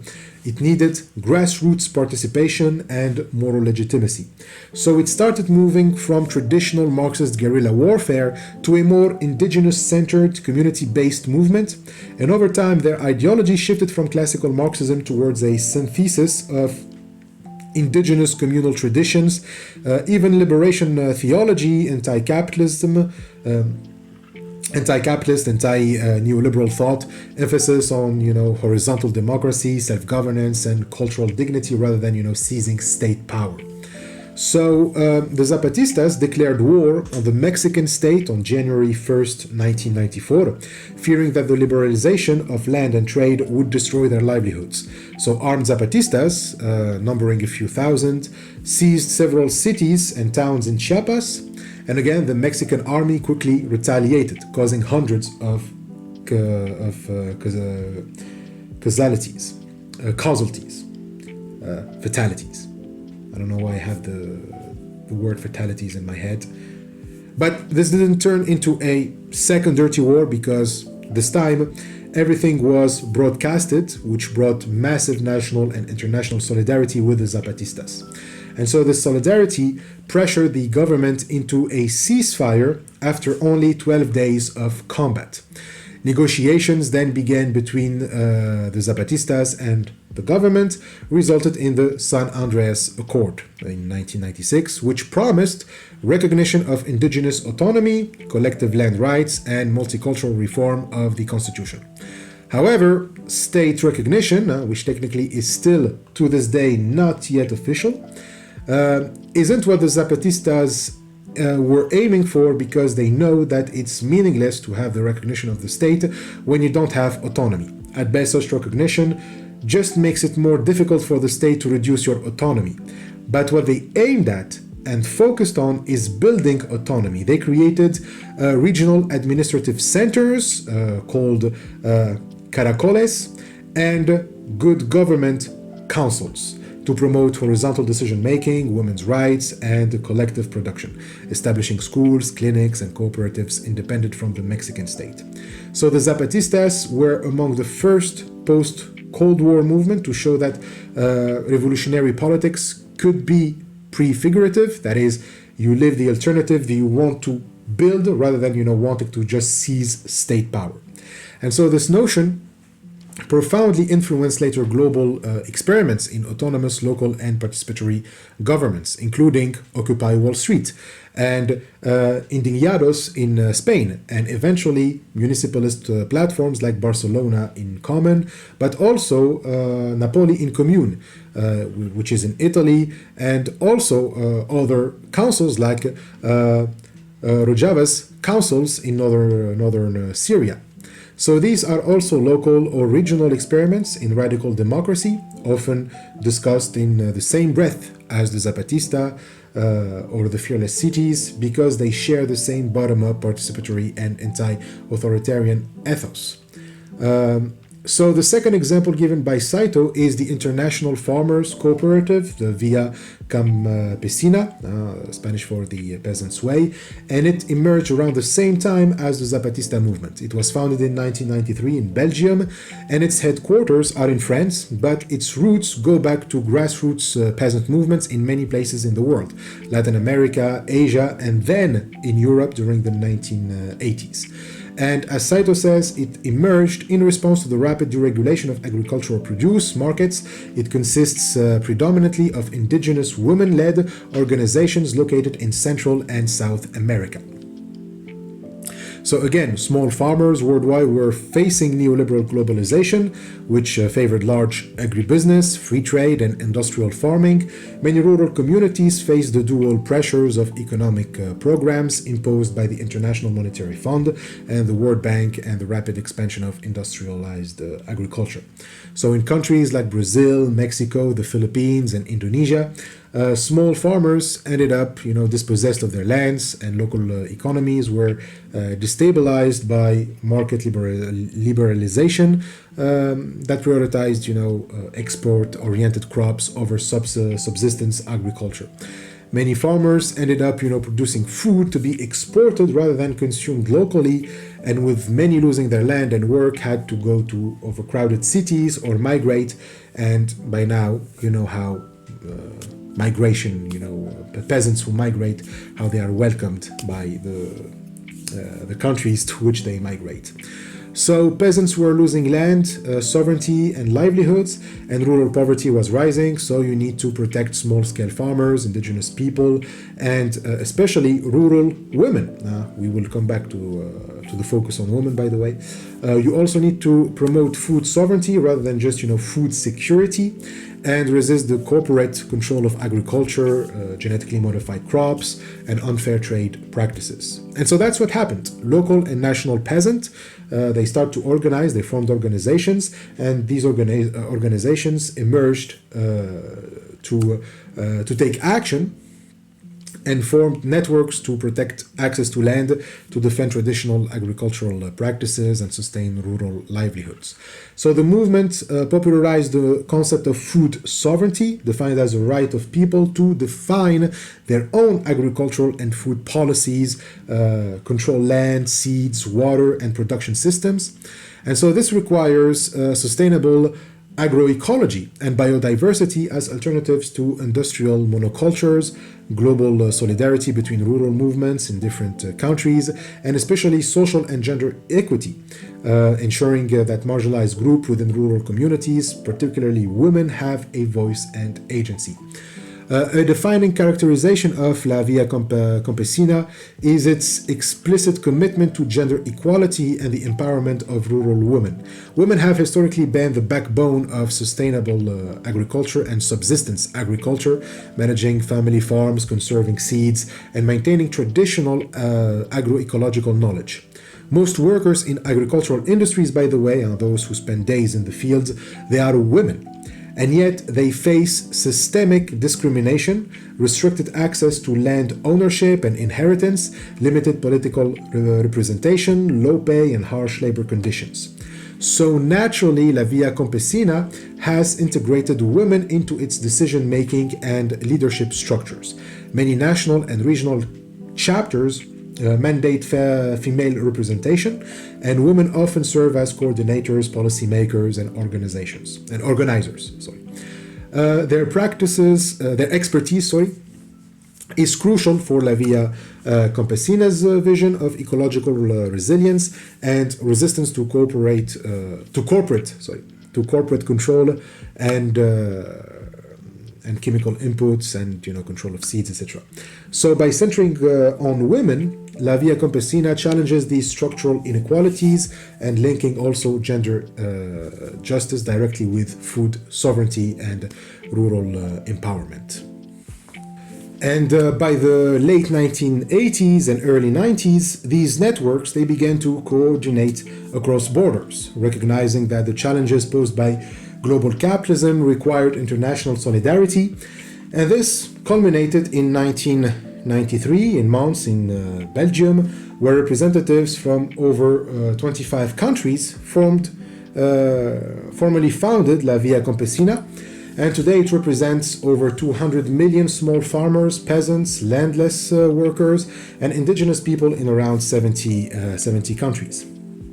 It's also worth noting, like Saito does, that these movements rose during the collapse of the Soviet Union and the explosion of CO2 emissions noticed after the USSR's collapse. So these are movements that rose from the mapa first, from the places that were hit the hardest by capitalism's expansion after the Soviet Union fell, destroying not just their ways of life, but also their environment on which they depend for survival. So as Saito says, the European municipalist movements that emerged in Barcelona, for example, weren't the first. The first movements on which these based their strategies actually came from the global south. It's, quote, it's therefore natural for those in the global south to point out that it was the global north that slept on the destruction of the environment that took place at that time. It would make more sense for organizations in the global north to recognize the pioneering efforts by those in the global south and learn from them rather than the other way around. So also in note 166, Saito mentions the report of a conference that took place in Amsterdam on the 4th and 5th December 2019 in southeast Amsterdam. So it's in the Bilsmermer neighborhood. I'm not sure of the pronunciation and I'm really sorry. Anyway, it's in the southeast Amsterdam, and the conference is titled 7 Steps to Build a Democratic Economy. The Future is Public Conference Report. And it is convened by the think tank, the Transnational Institute, the 99 von Amsterdam, and it is basically a conference on the necessity of municipalism for a democratic and sustainable economy and its efficiency for building a better future based on equality, justice, and ecology. Like the radical transformation of democracies comes from town and cities, the new sites of resistance, as David Harvey, one of the panelists put it, instead of the usual top-down management of the state or left to the market. And they argue that these movements and initiatives to make cities this new public future are growing. They know that between 2000 and 2019, globally there have been over 1,400 new cases of municipalism or municipalization, new cases of municipalization, by which they mean the creation of new public enterprises run by the local governments or the return of privatized enterprises to municipal hands. And so this trend has taken place across 2,400 locals in 58 countries, but they are not only European cities, nor are the European ones the pioneers. They mention the municipalist movements in Barcelona, but also in Vienna, in Austria, in Norway, in the Moissartou commune in southeastern France. And see, these are European cities that serve as impressive examples of the kinds of gains made possible through progressive municipal policies. The commune of Moissartou responded to the mad cow disease crisis of the late 1990s by transforming its local food system. Within a decade, it introduced entirely organic meals in schools, now serving 400,000 meals per day through a publicly owned 6-hectare organic farm. And so this initiative reduced food waste by 75% and improved the dietary habits of 66% of residents. In Norway, the Union of Municipal and General Employees successfully spearheaded the remunicipalization of waste services in over 100 municipalities, beginning with Krageru, I'm not sure of the pronunciation, where residents' fees fell by 14% and workers gained better pay, pensions, and job stability.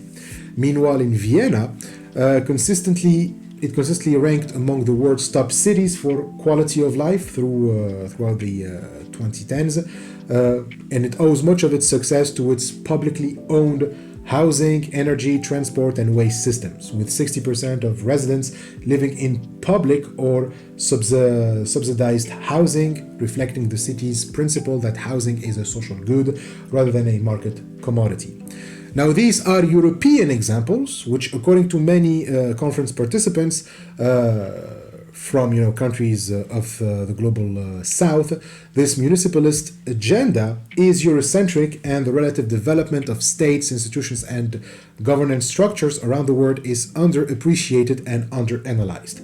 Many of the more celebrated examples of new municipalism tend to be from the global north, despite years of democratic innovation across the global south that in many cases predate the examples from the north. We have mentioned the Zapatistas' self-governed territories in Chiapas, Mexico, but there's also Porto Alegre's development of participatory budget in Selangor, in Malaysia. Following the privatization of water services in 1994, residents endured 2 decades of poor quality, overcharging, and water rationing for 10 million people until 2014, when the state established a public operator that invested 237 million euros from 2016 to 2018 to restore and maintain the system. In the Philippines, the municipality of Binalonan, I think that's the one, or that's how it is pronounced, I'm not sure. So it provides free healthcare, childcare, and social support programs, achieving a 2016 child malnutrition rate of 9.06%, far below the national average of 26.2%. And nearby, there's another municipality, Cainta, I think that's how it is pronounced. It has expanded public welfare by creating one Cainta College, offering free tertiary education and new healthcare facilities for low-income households. In Uruguay, a landmark 2004 constitutional referendum, spurred by mass protest, it enshrined the right to water as public good, making it the first country to constitutionally ban water privatization. In India, in the region of Kerala, you have the 1996 People's Plan campaign, the devolved power to local assemblies, boosting women's participation and eventually surpassing men's after 2 years, and reducing corruption while improving public services across the state. In Chile, in Recoleta, the communist mayor Daniel Jadue, I'm not sure of the pronunciation, it's spelled Jadue. So he has since 2012 launched Transformative Municipalist Project, a popular pharmacy in 2015, cutting medicine prices by up to 70%, a workers' cooperative in 2016 that doubled cleaning staff wages, and a public real estate agency by 2018, ensuring social housing, and an open university offering 150 courses to 3,300 citizens. And finally, we have a movement in Palestine. The environmental network Pengon has led a grassroots energy democracy movement, training women to install and maintain solar panels, powering 900 households despite the Zionist occupation. Their partnership with the Ministry of Women's Affairs even resulted in a gender unity within the Palestinian Energy Authority to promote gender-inclusive energy planning. Now, the report also stresses that while these initiatives should be celebrated and highlighted, we also need to address the challenges that they face. Participants at the conference highlighted that post-colonial states often maintain highly centralized political structures, limiting local government autonomy and allowing local elites to sometimes dominate municipal affairs. So this centralization has in some contexts posited municipalities as antagonists rather than allies of their communities. A striking example is in Lagos in Nigeria, where in 2014 activists discovered that their municipality had plans for a public-private partnership promoted by the World Bank's International Finance Corporation to privatize the city's water supply. And so in response, the NGO Environmental Rights Action, it launched the Our Water, Our Right campaign, which joined forces with the AUPCTRE trade union representing water workers, and so their mobilization successfully forced the IFC to withdraw, though the Lagos government persisted in pursuing privatization, prompting activists to devise public community-based alternatives. And elsewhere in South Africa, there is the case of Eskom, the public energy utility. After years of mismanagement and costly agreement with private firms, Eskom faces financial collapse, and a crisis now and the crisis, began to be used to justify privatization, unbundling and privatization. And in opposition, the ESCOM Reference Research Group, a progressive coalition, is developing proposal to reform ESCOM while preserving public ownership. So these two examples show how sometimes, they show something very important, that municipalism should be understood as a dynamic process of democratization rather than, a fixed local model of governance. The point isn't to say, yay, municipalities have control, we can now relax, because municipal control doesn't necessarily mean democratic control, because a top-down elite can still run the show at the local level. So the goal is not to idealize local electoral power, but to create a flexible movement between grassroots and institutional politics capable of transforming society from below. So this means that we have to face two key risks. First, that wealthier cities are better positioned to implement radical urban politics than poorer municipalities. And second, that local experiments remain constrained by global capitalist dynamics. So these two risks, of course, cause one another. So to face these two risks and avoid them, municipalism must think across scales, embedding economic democracy, participatory control, and shared ownership not only at the municipal level, but throughout the state and global economy. So this requires rejecting both the technocratic, expert-led model of neoliberal governance and the top-down, centralized public ownership of the pre-neoliberal era. Don't forget that a return to pre-neoliberal capitalism is out of the question too. So true transformation demands that public services and the state itself be democratized, ensuring that citizens and workers have real decision-making power. The ability not only to participate, but also to say no. One of the speakers, for example, at the conference, Hilary Wainwright, she argued that in the UK context, Thatcher was able to bring in the neoliberal ethos through privatizing services without effective resistance, because no democratic ethos or management was ever embedded in any serious way. Therefore, citizens and workers had no power to say no, because, everything relied on top-down governance. So the point is, true municipalism has to be global. It must go beyond mere localism, and it must truly be democratic, including everyone, especially the marginalized, into politics. So there's the term that they used in the conference, the feminization of politics. And so this goes beyond just increasing women's representation. It actually means transforming the way politics is practiced by valuing the relational, everyday, and caring dimensions of life that traditional male-dominated politics has neglected.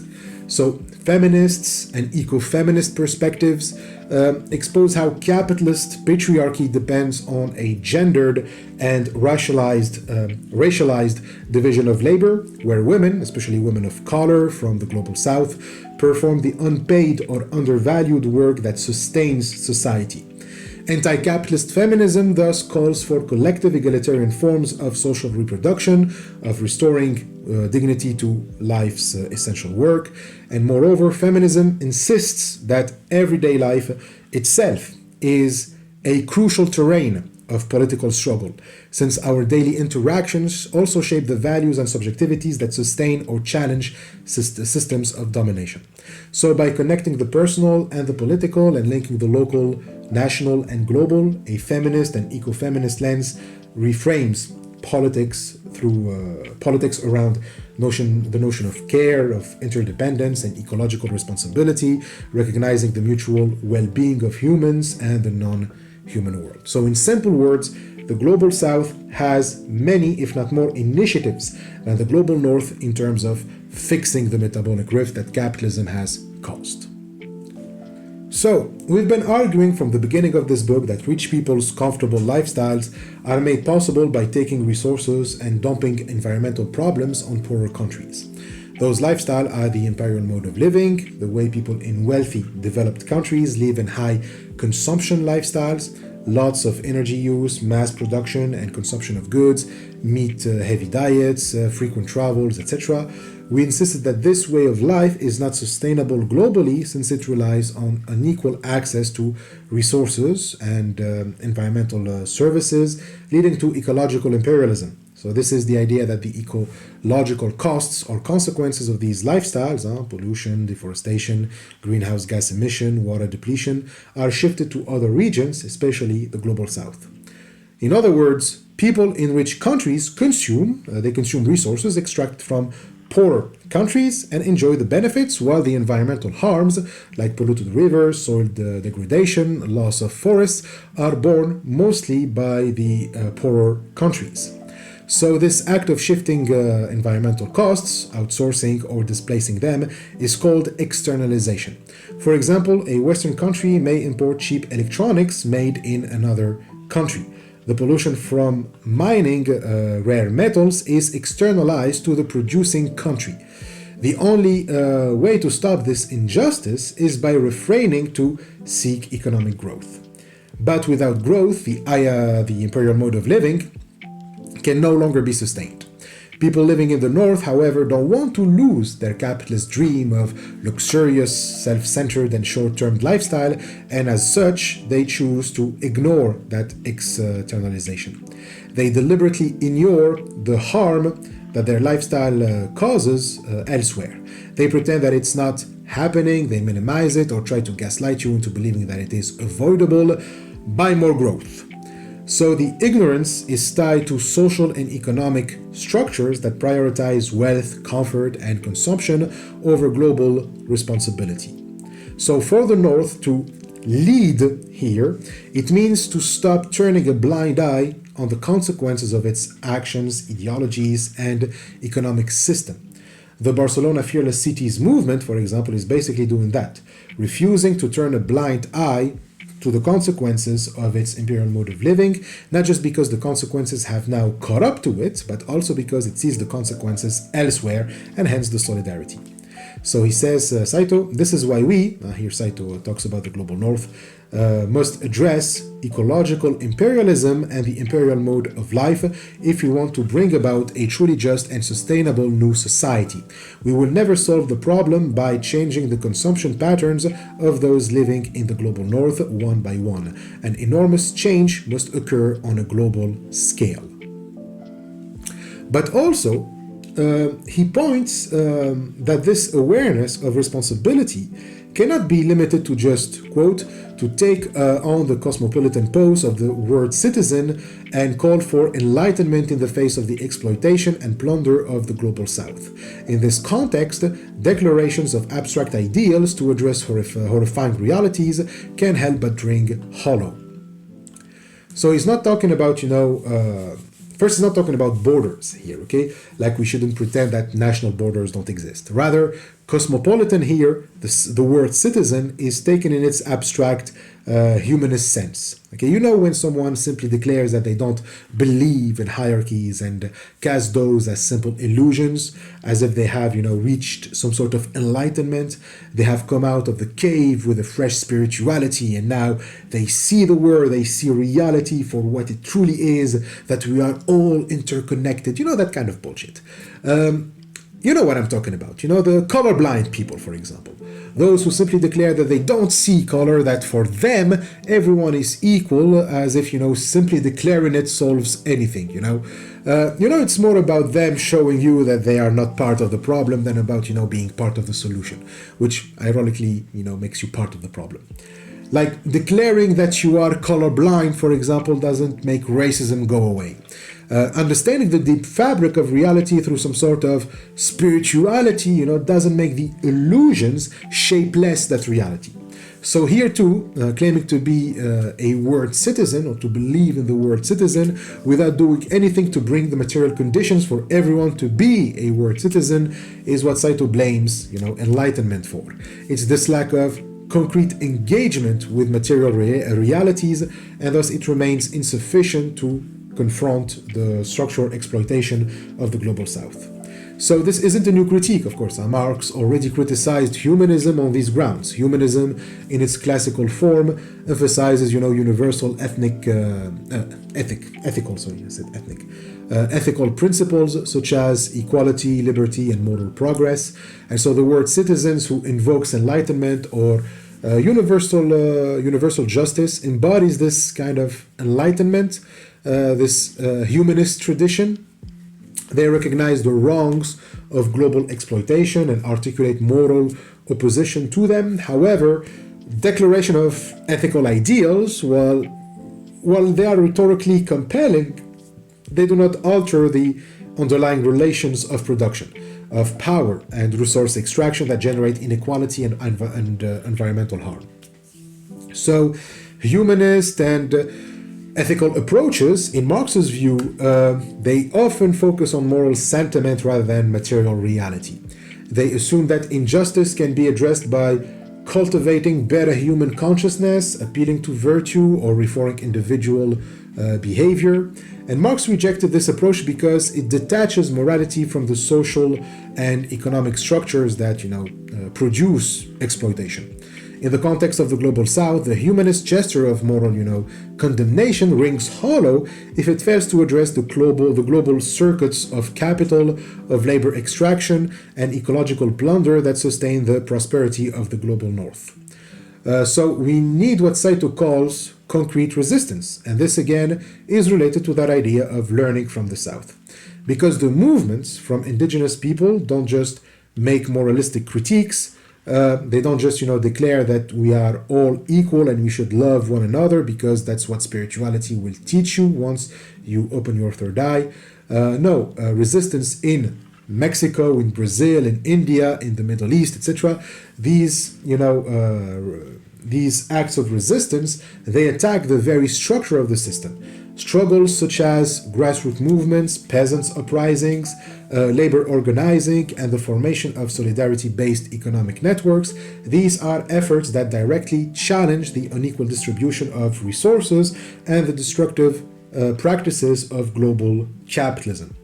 Marx's own work reflects a similar orientation. He focuses on material conditions and class struggle, insisting that historical change arises from the contradictions of economic and social structures rather than, abstract moral reasoning or aligning your chakras, for example.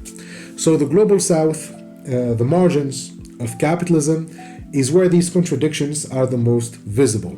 The exploitation of labor, the extraction of natural resources, and the imposition of unequal terms of trade.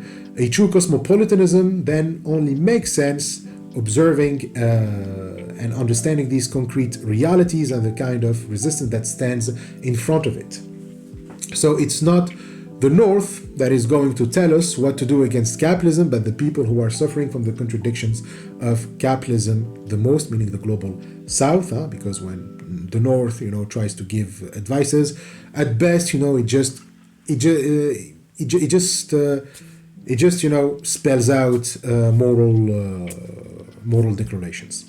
So that's why transnational solidarity is needed. It's if it's led by the North's abstract humanist declarations, this solidarity will look like people everywhere declaring that the word citizen is what we should all be, and most of them will declare that they are word citizens when 3/4 of the world cannot even leave their countries. They don't have access to free fresh water. They don't they live in poverty, but at least we all know that not having access to fresh water is an illusion. It's weird. These people are weird. So the needed solidarity has to be instead modeled on the kind of resistance that is efficient, that seeks systematic changes. And these are found in the global South, in areas at the margins of capitalism. So when Marx shifted his views at the end of his life, when he abandoned Eurocentrism and productivism, this was the takeaway. We learn resistance by learning how the margins resist capitalism, how the communal farming villages of Russia and the anti-colonialist movements in India fight off capitalism. So these observations that Marx made after the first volume of Das Kapital and now continued by Saito culminate in degrowth communism. To concretely resist capitalism is to apply and get inspiration from the strategies of the margins, which clearly reject economic growth, and they put emphasis on the respect of nature and the buen vivir principle. In the same way, the municipalism of local governments aiming to bring about a just, sustainable society should respond to critique and actively learn from resistance movements in the global south. The core movements there are those calling for climate justice and food sovereignty. So let's talk about food sovereignty. The point of food sovereignty is very crucial in all of these movements. So food sovereignty, food obviously should be considered as a common good, given how high its use value is, right? Anything that is necessary for survival must be managed as a common good. Capitalism, however, as we saw, doesn't want anything managed as common goods, especially things that make people, free and independent, because then capitalism can coerce them into the free contract between a free buyer and a free seller. Why would I buy, for example, anything from you when I know that everything I need is free? Capitalism must then force you into accepting its logic, otherwise it is powerless. If people were truly independent because they have what they need available to them and they have control over it, no one would bother with, raising profits. And so this is sovereignty. Having food sovereignty means that you have control over your own food in both production and consumption. And this is what makes you free and independent. But this freedom, like we've seen, is predicated on equality. Food sovereignty is only sovereignty when everyone has access to food production and consumption, meaning that everyone has to be free for me to be also free. Then capitalism comes in and corrupts production and consumption. It transforms labor by organizing it in a way that is no longer compatible with communal management of food, and thereby taking away sovereignty. So capitalist agribusiness in the global south is both producing food at a cheaper cost, but not for the population in the global south to consume, but for exporting it to the north. So northern countries have power over southern countries about what and how southern countries should produce, because it is cheaper for a country like France to make farmers in Cameroon or Côte d'Ivoire overproduce bananas for it than try to produce bananas locally.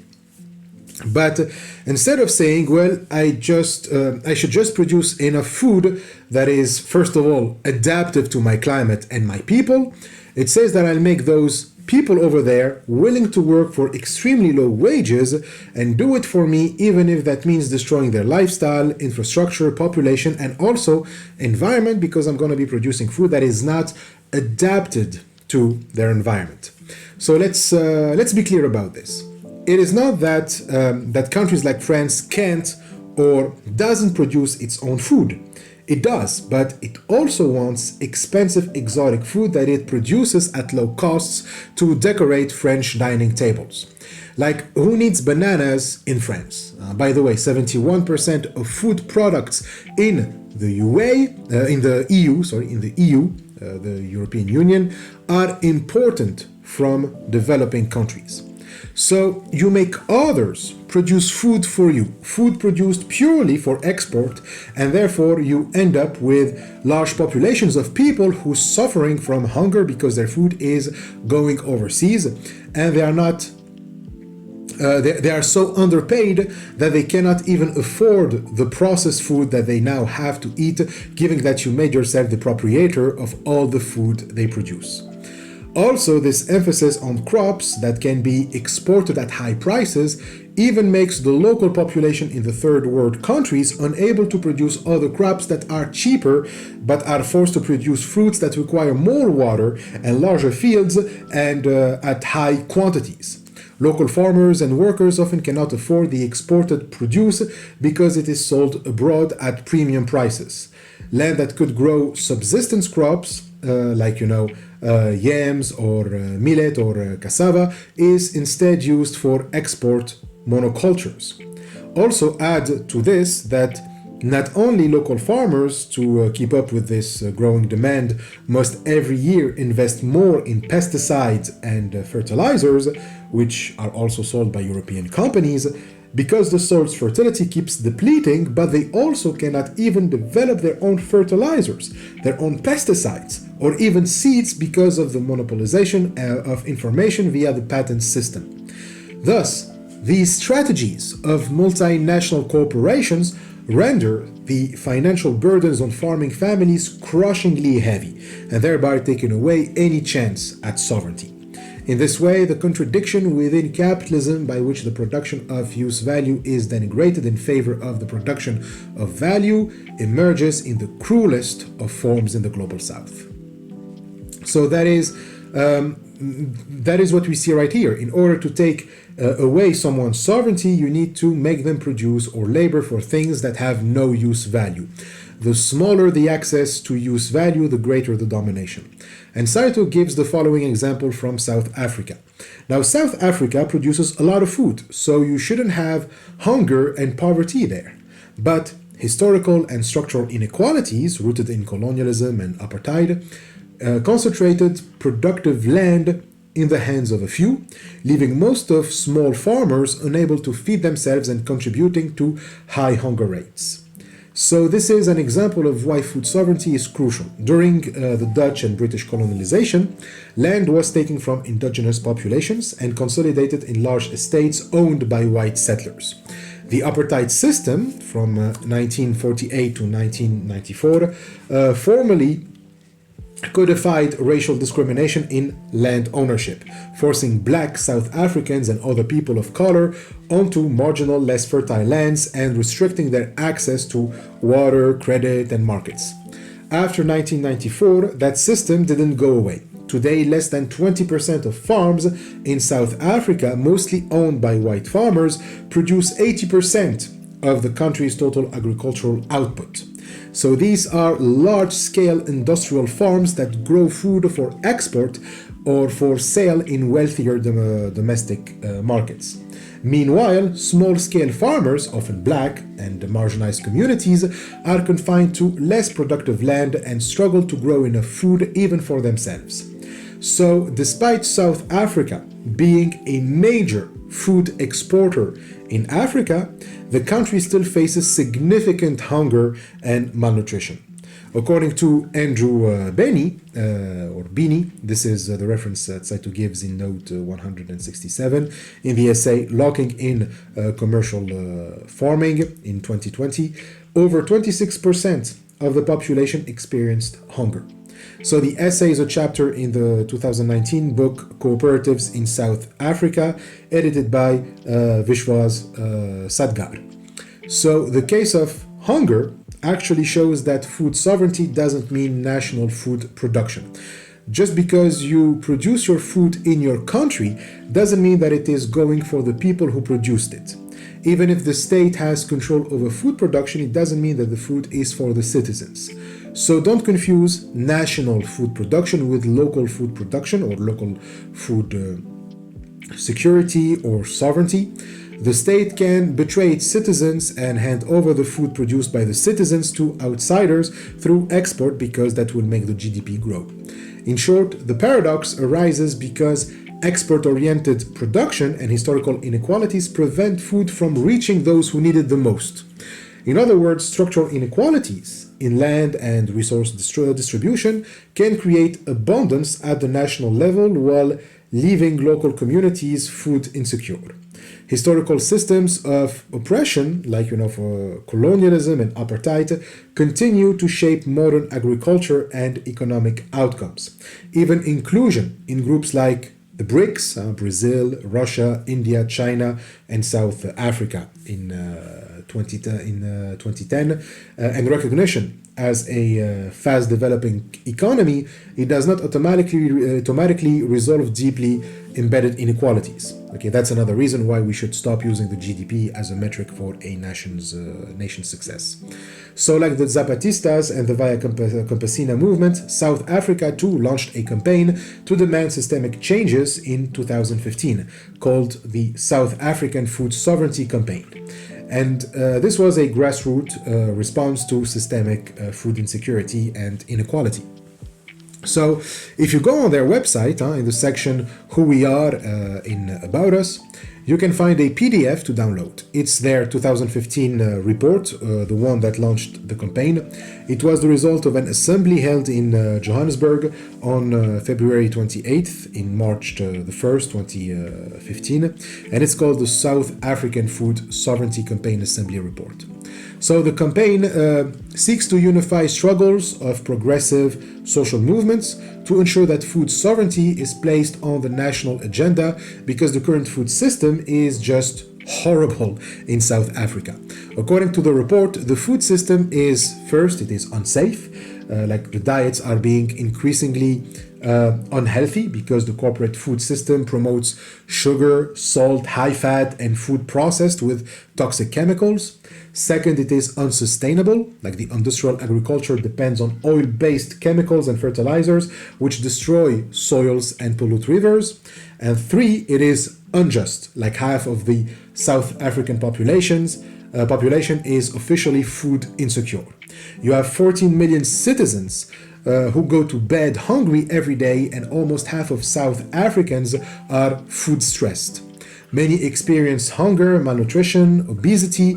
A quarter of all children under the age of 5 experience, stunt physical and mental growth. In the world, you have 1 billion people who go hungry and 2 billion who are food stressed. And this is occurring at the same time as the climate crisis, which has massive implications for food production because of droughts, because of flooding and increasing temperatures. And Southern Africa is already being hit the hardest and will continue to be hit hardest.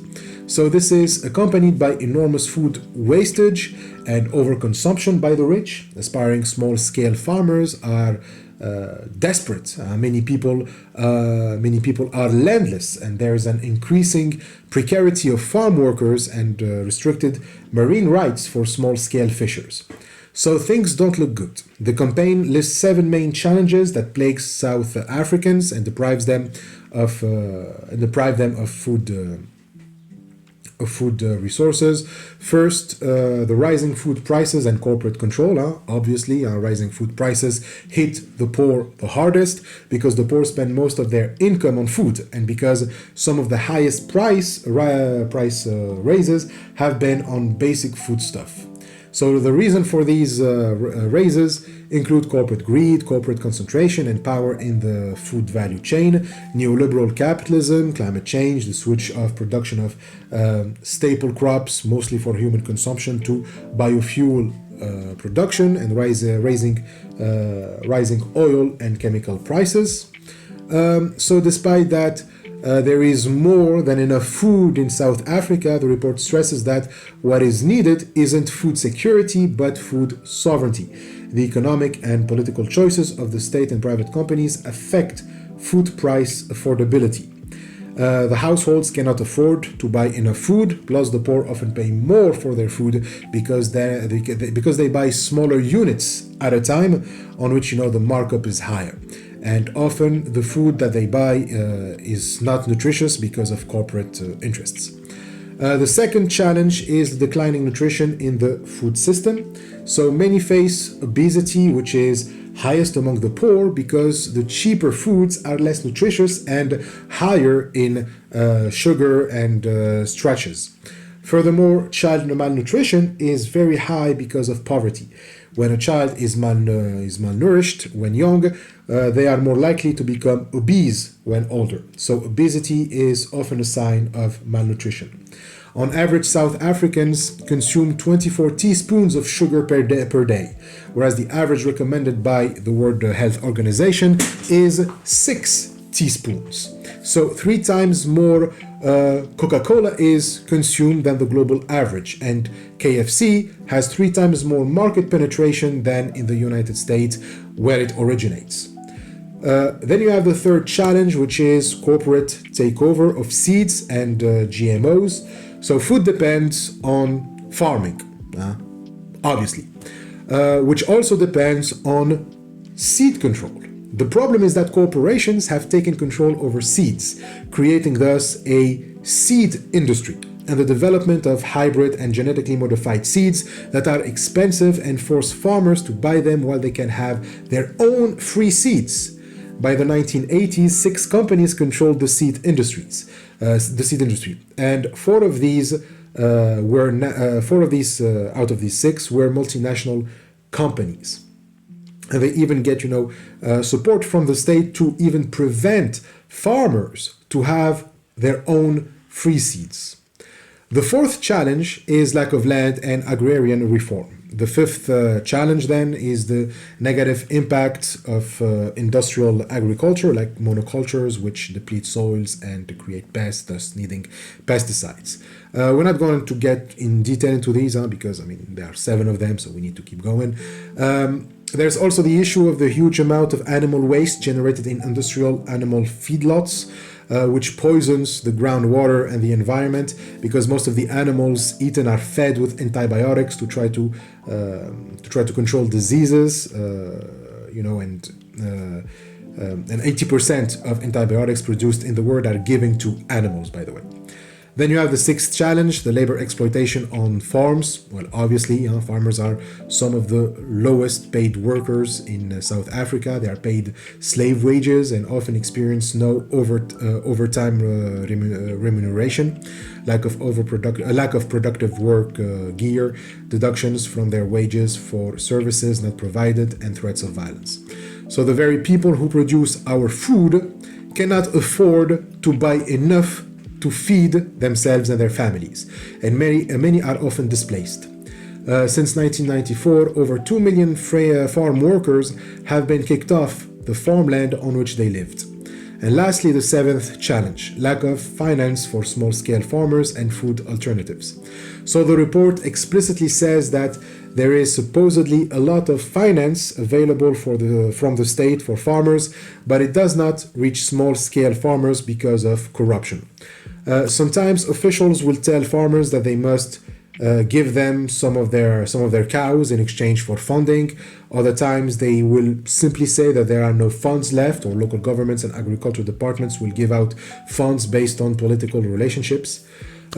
For these reasons, the campaign calls for the deep transformation of that system by breaking the control of food corporations, repositioning the state to realize the constitutional right to food, and create the conditions and space for the emergence of food sovereignty alternatives from below.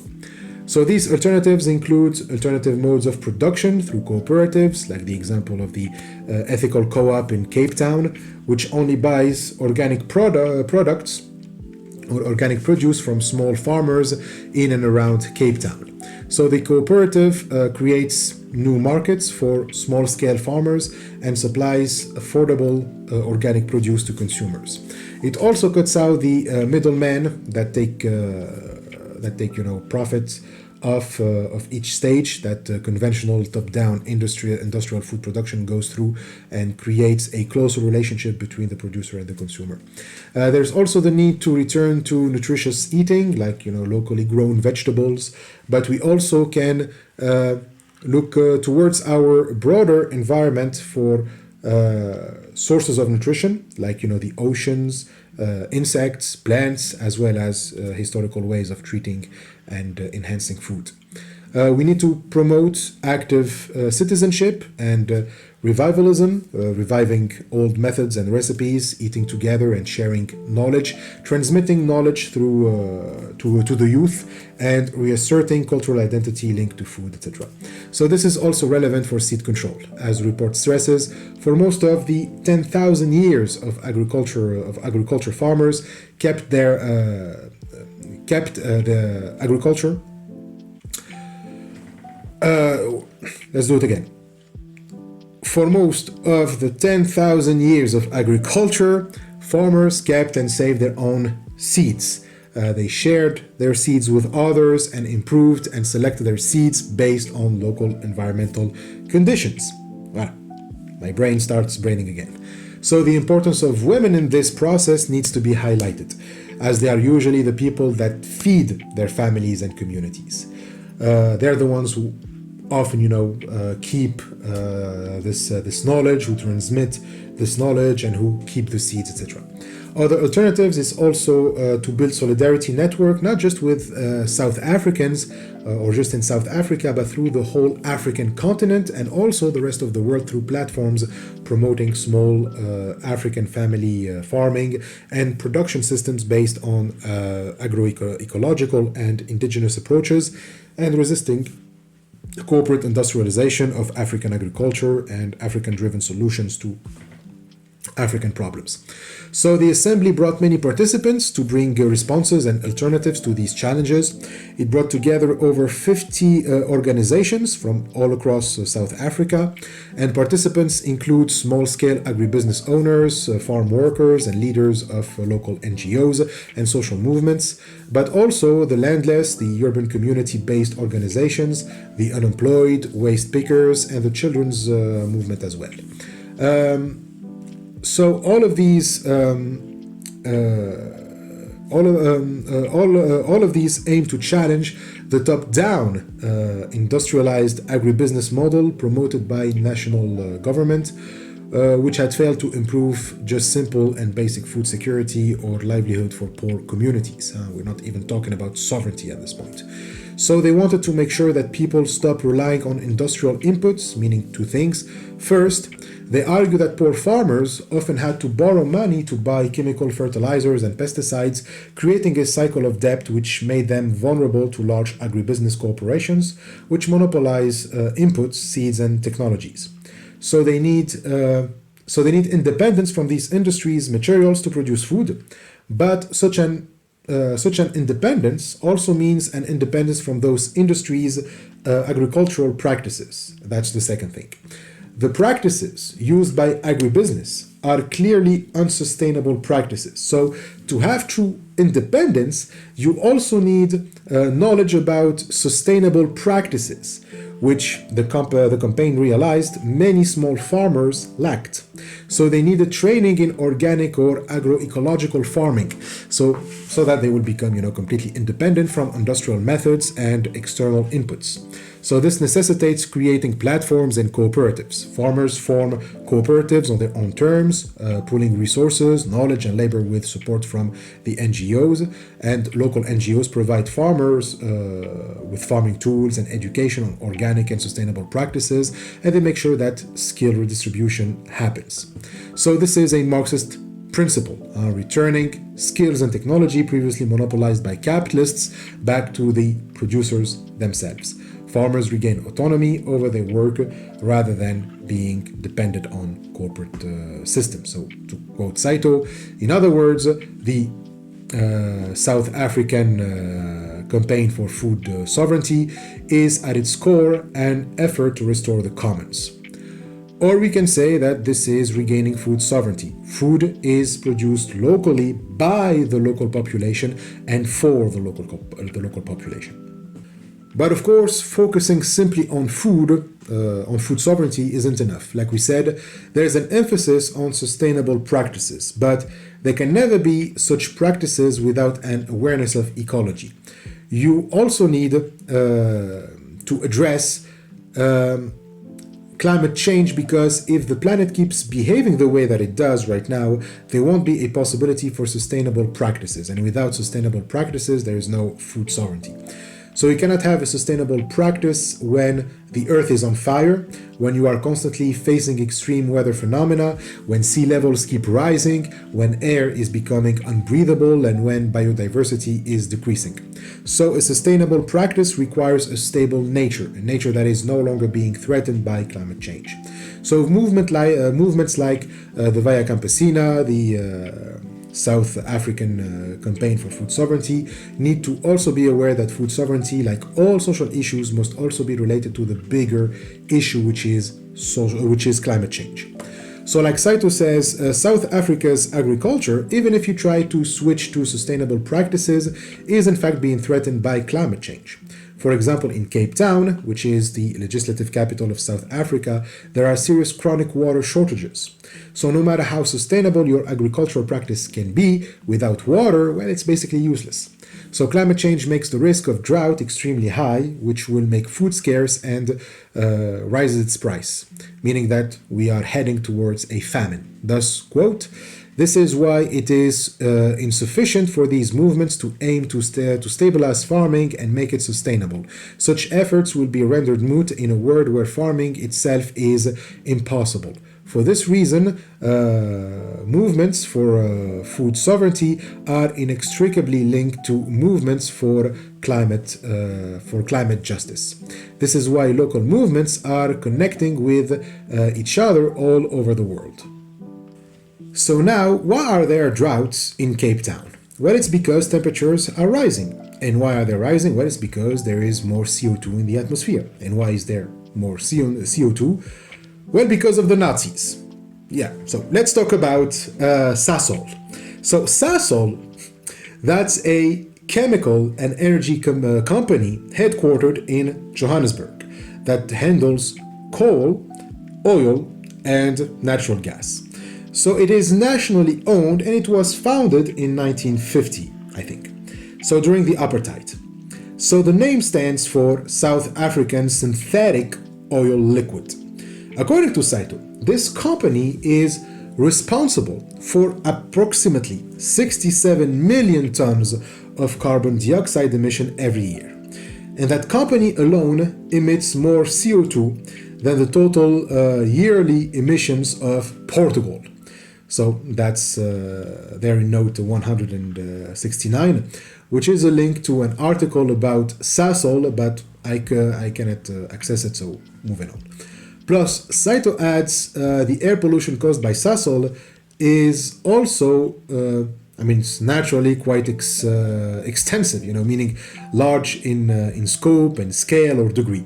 The air pollution produced by Sasol covers a wide area and is very significant in amount. It affects many aspects of the environment.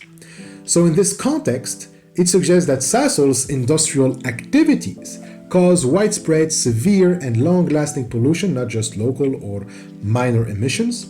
To read more about that, you can actually read the article on News 24, Deadly Air Case, that Saito mentions at note 170, but you need to subscribe to have access to that article. There's another one at note 173 that is available and open, but this one in note 70 isn't. Now you can, how can we explain the high levels of emissions and what do the Nazis have to do with it? Well, that's because Sasol doesn't use regular oil. It uses synthetic oil refined from coal. They use a process to convert coal or natural gas into liquid hydrocarbons, basically turning coal into synthetic oil or diesel. So that process is called the Fischer-Tropsch or FT process, invented in Germany in the 1920s and used by the Nazis during World War II to make synthetic fuel when the Allies cut off their oil supply. Now the FT synthesis is significantly more polluting than using regular oil, especially when coal is the feedstock. Turning coal into oil requires that first gasification.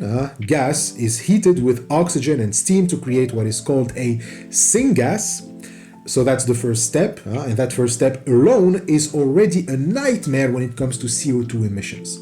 Because the amount of heat needed for gasification is so high, you need huge amounts of coal to burn it in order to, produce the heat and pressure to convert coal into syngas. So this process requires huge piles of coal, a pile to provide the heat that launch the process on the one hand, and then you have the second step. Okay, there is the second step, which is the synthesis. The syngas is then catalytically converted into liquid hydrocarbons. And then there is a third step, which is the refining. These hydrocarbons are further processed into usable fuels, and so you get your oil, or as it is called, liquid oil. Now, just this process of producing synthetic fuel from coal emits roughly twice as much CO2 as refining and burning conventional crude oil, since you first burn coal to create the syngas, and then you release more CO2 when burning the final fuel. In short, you emit carbon both during production and during consumption. In the note 171, Saito mentions the 2007 article in the Scientific American, Worse Than Gasoline, about the true cost of liquid oil. It's about a bill that was introduced in the US, which will result in the same situation as in South Africa. So the Energy Independence Bill was meant to make America less reliant on foreign oil. Originally, the bill had environmentally positive goals. It was to improve car and truck fuel efficiency, promote biofuels, and funding carbon capture technology. However, lawmakers wanted to amend it to subsidize the coal industry, specifically to produce liquid oil, a synthetic fuel made from coal, to replace the important oil. So what began as a green bill risks being turned into one that supports a polluting industry. So producing and burning liquid coal emits liquid oil from coal emits over twice as much greenhouse gas as gasoline or diesel. So even a Prius using liquid coal becomes as polluting as a Hummer using gasoline. Even if future technology could capture and store carbon, the famous CCS, according to the article, liquid coal would still emit 4 to 8% more greenhouse gases than gasoline. Plus, the process requires huge energy and resources. MIT researchers estimate that it would take around $70 billion just to replace 10% of US gasoline consumption, just to transition to 10% to liquid oil. So subsidizing liquid coal would just waste public money on a polluting technology and increase greenhouse gases instead of reducing them. At a time when scientists warn we must cut global emissions by at least 60%, such investments are, well, stupid as fuck. Plus, the FT process is energy intensive. It requires large amounts of heat and pressure, like I said, and that means more fossil energy burned just to make the fuel before it's even used. Roughly 30% to 40% of the coal's energy is lost during conversion. Not only that, but coal gasification and the FT synthesis release, they release sulfur oxides, nitrogen oxides, and other, matter, particulate matter, and toxic heavy metals like mercury. And these pollutants contribute to acid rain, to smog, to respiratory illness in surrounding communities, which is a major issue near social plants in Secunda and Sasselberg. Now, this sounds like suicide. So why would Sasol want to produce synthetic oil instead of just using regular oil? Well, because of racism. During the apartheid, South Africa faced international sanctions and embargoes because of its racist regimes of institutionalized segregation and oppression. In the 1970s, the Organization of African Unity called for a total embargo on oil sales to South Africa, which was imposed by the United Nations, urging all states to cease supplying petroleum to the apartheid government. So the goal was to weaken the regime economically by cutting off one of its vital lifelines, imported oil. And so you think that the right thing to do would be to just stop the apartheid, but you must never underestimate the extent to which racist regimes are willing to go just to preserve their racism. So, because South Africa had no significant domestic oil reserves, which made the embargo a major threat to its economy and military and its army, they looked for an alternative to bypass the embargo. And that's when Sasol built massive plants at Secunda and Sasolburg, which were both rich in coal mines, allowing South Africa to maintain its economy and military during international isolation at a huge environmental cost and health for local populations. But it's fine, because they were mostly Africans, so who cares, right? Now, the apartheid ended in 1994, and South Africa was readmitted to global trade, but Sasol is still doing the same shit because it turns out it is cheaper to keep using the technology it had already put in place than dismantle it and transition to a different technology and energy, even if that technology and energy would be cheaper. Okay, what is more expensive is the cost of the transition. And again, I'm not even talking about renewable energy, but just to move to regular oil. Plus, it can even argue that using coal is better for it to express its sovereignty because coal reserves are plentiful in South Africa, whereas it must import oil. And given that oil sources are also drying up, why would South Africa switch to regular oil? So, who cares if Sasol's plants at Secunda are among the largest single-point sources of greenhouse gas emissions on the planet? Who cares if, from the point of view of the climate crisis, this technology passes the buck to a lethal degree? Well, the South African Food Sovereignty Campaign cares. Environmental activists in South Africa are calling for Sasol to immediately stop this process. There's a footnote there, note 172, about a memorandum to Sasol by the Food Sovereignty Campaign, but I couldn't find it, unfortunately. But Saito explains the strategy very well, and it is very interesting. So the campaign didn't aim at just local activism, but through one of its leading figures, Vishwas Sadgar, the one who edited the book on cooperatives in South Africa, it demanded solidarity among movements internationally under the slogan, "We can't breathe." And so this move was about bringing the Sasol affair to the world beyond South Africa. They didn't just appeal to their government or their politics, but the world. They were aiming at obtaining support from the world, particularly American activists, not the government, but activists.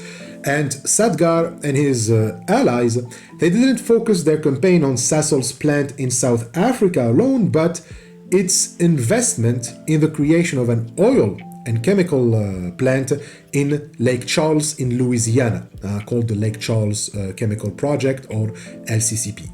So Sasol was back then planning to open a facility in the US.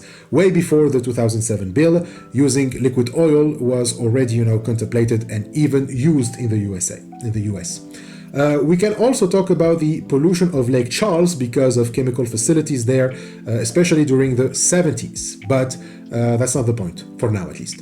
So if Sasol creates another plant there, this project will naturally result in large amounts of emissions in the United States as well, and thereby making American activists involved because they now see the demand for Sasol to cease its operation as something that affects them directly. But there is another place in the US where a project of liquid oil made some damage. There's a small town in Illinois called Mossville. It's a town built by former slaves that were fleeing the Jim Crow laws in the South. So they built a black community to grow their own food, build solidarity networks and mutual aid, but then they were displaced so that companies built petrochemical plants, 14 in total, and Sasol was one of them. And so these plants have dismantled those communities, not only displacing them, but even polluting their land and water supplies, not just for drinking, but even for fishing, resulting in various diseases. So people in Mossville have 3 times the level of dioxin in their bodies compared with average US citizens because of all the toxins that these plants they release in the air, the water and land. They even go as far as preventing people from entering their homes. Cases of actual security guards from Sasol intimidating, threatening, and even barring entrance to people's houses are all documented in a documentary about this. It's called Mossville, When the Great Trees Fall. It was released in 2019 and directed by Alexander Glostrom.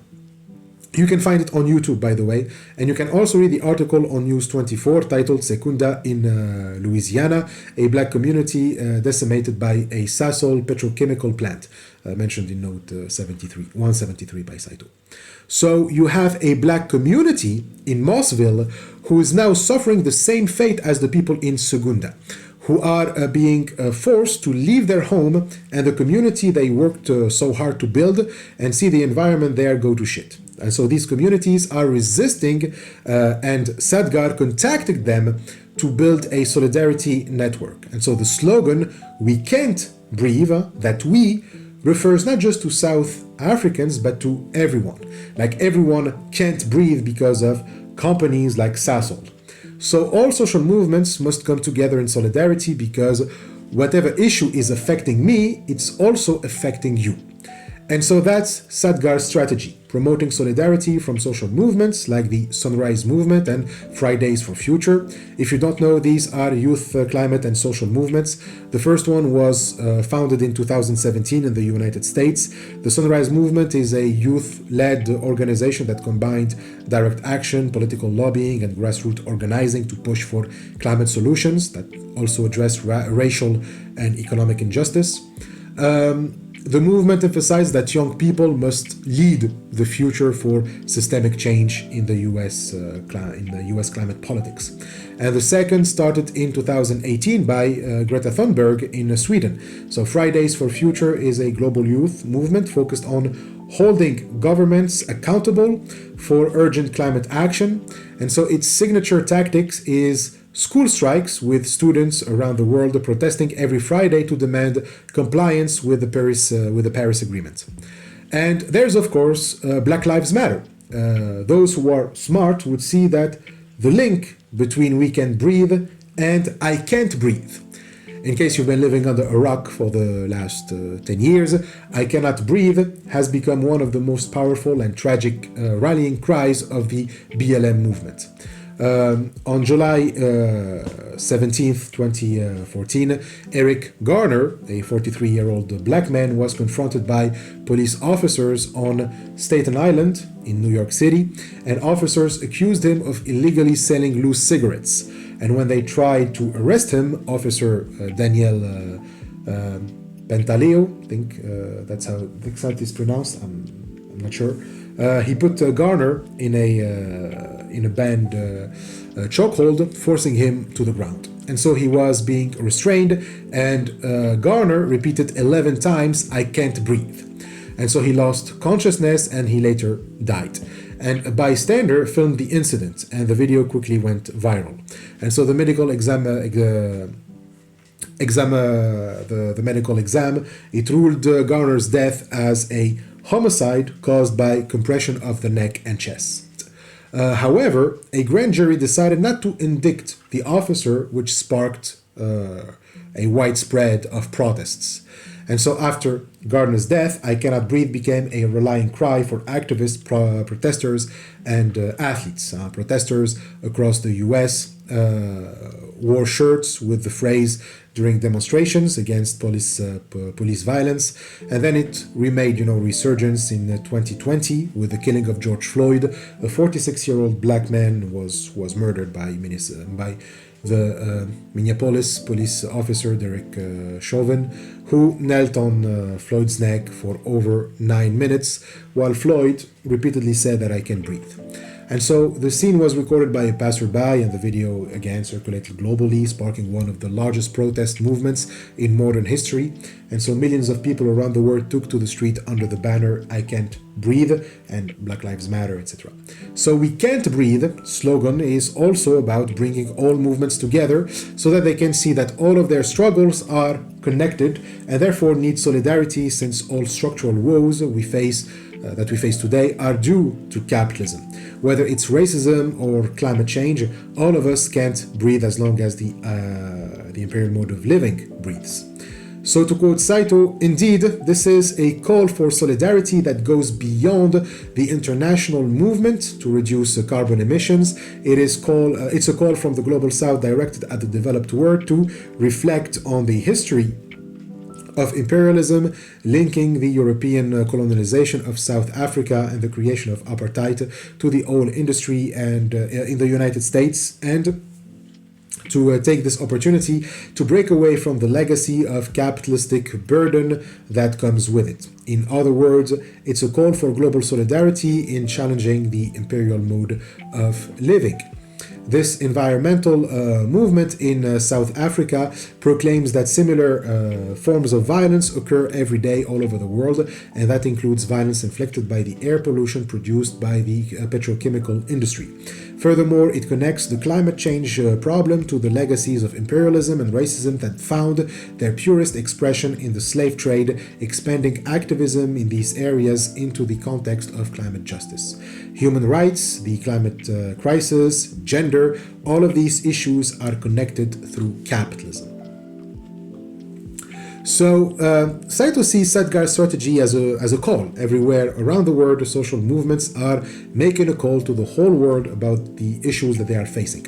So the global north has, for a very long time, ignored these calls when it didn't, outright squash them through the help of bootlicker tyrants and dictators. And today, as Saito says, no one can afford to ignore these calls, whether in the north or in other parts of the global south. If we don't answer the call, climate change will never go away and climate justice will never be a reality. So this also means that no matter how politically conscious you may believe yourself to be, prioritizing yourself first or just your communities without caring what happens elsewhere, claiming to defend the working class, for example, when you don't care about the genocide in Palestine, perpetuated for 75 years by a colonial entity, for example, that's precisely ignoring the call. So Marx already made this clear since his writing on Ireland. Marx didn't focus on the working conditions of the proletariat in England while disregarding or downplaying British's colonial rule over India, but also Ireland and its exploitation of Irish workers.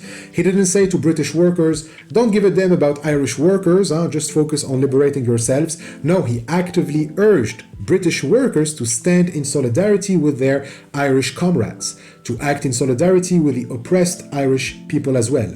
And so he says explicitly that the lever must be applied in Ireland.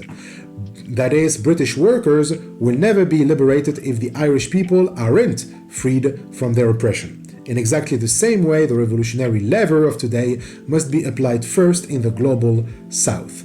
But is the necessary solidarity possible? So that sentence, the lever must be applied in Ireland, it comes from his letter to Engels in Manchester, written on December 11th, 1869. It's a short letter, 3 paragraphs long, but it's very powerful, especially the first paragraph when you see another instance of Marx sharply changing his mind after 1867, how he completely abandoned his productivist and Eurocentric views. If you remember, Marx at first was optimist about colonization, since it will industrialize the colonies and create a proletariat there, and then these proletariat of the world would unite and revolt and we get communism.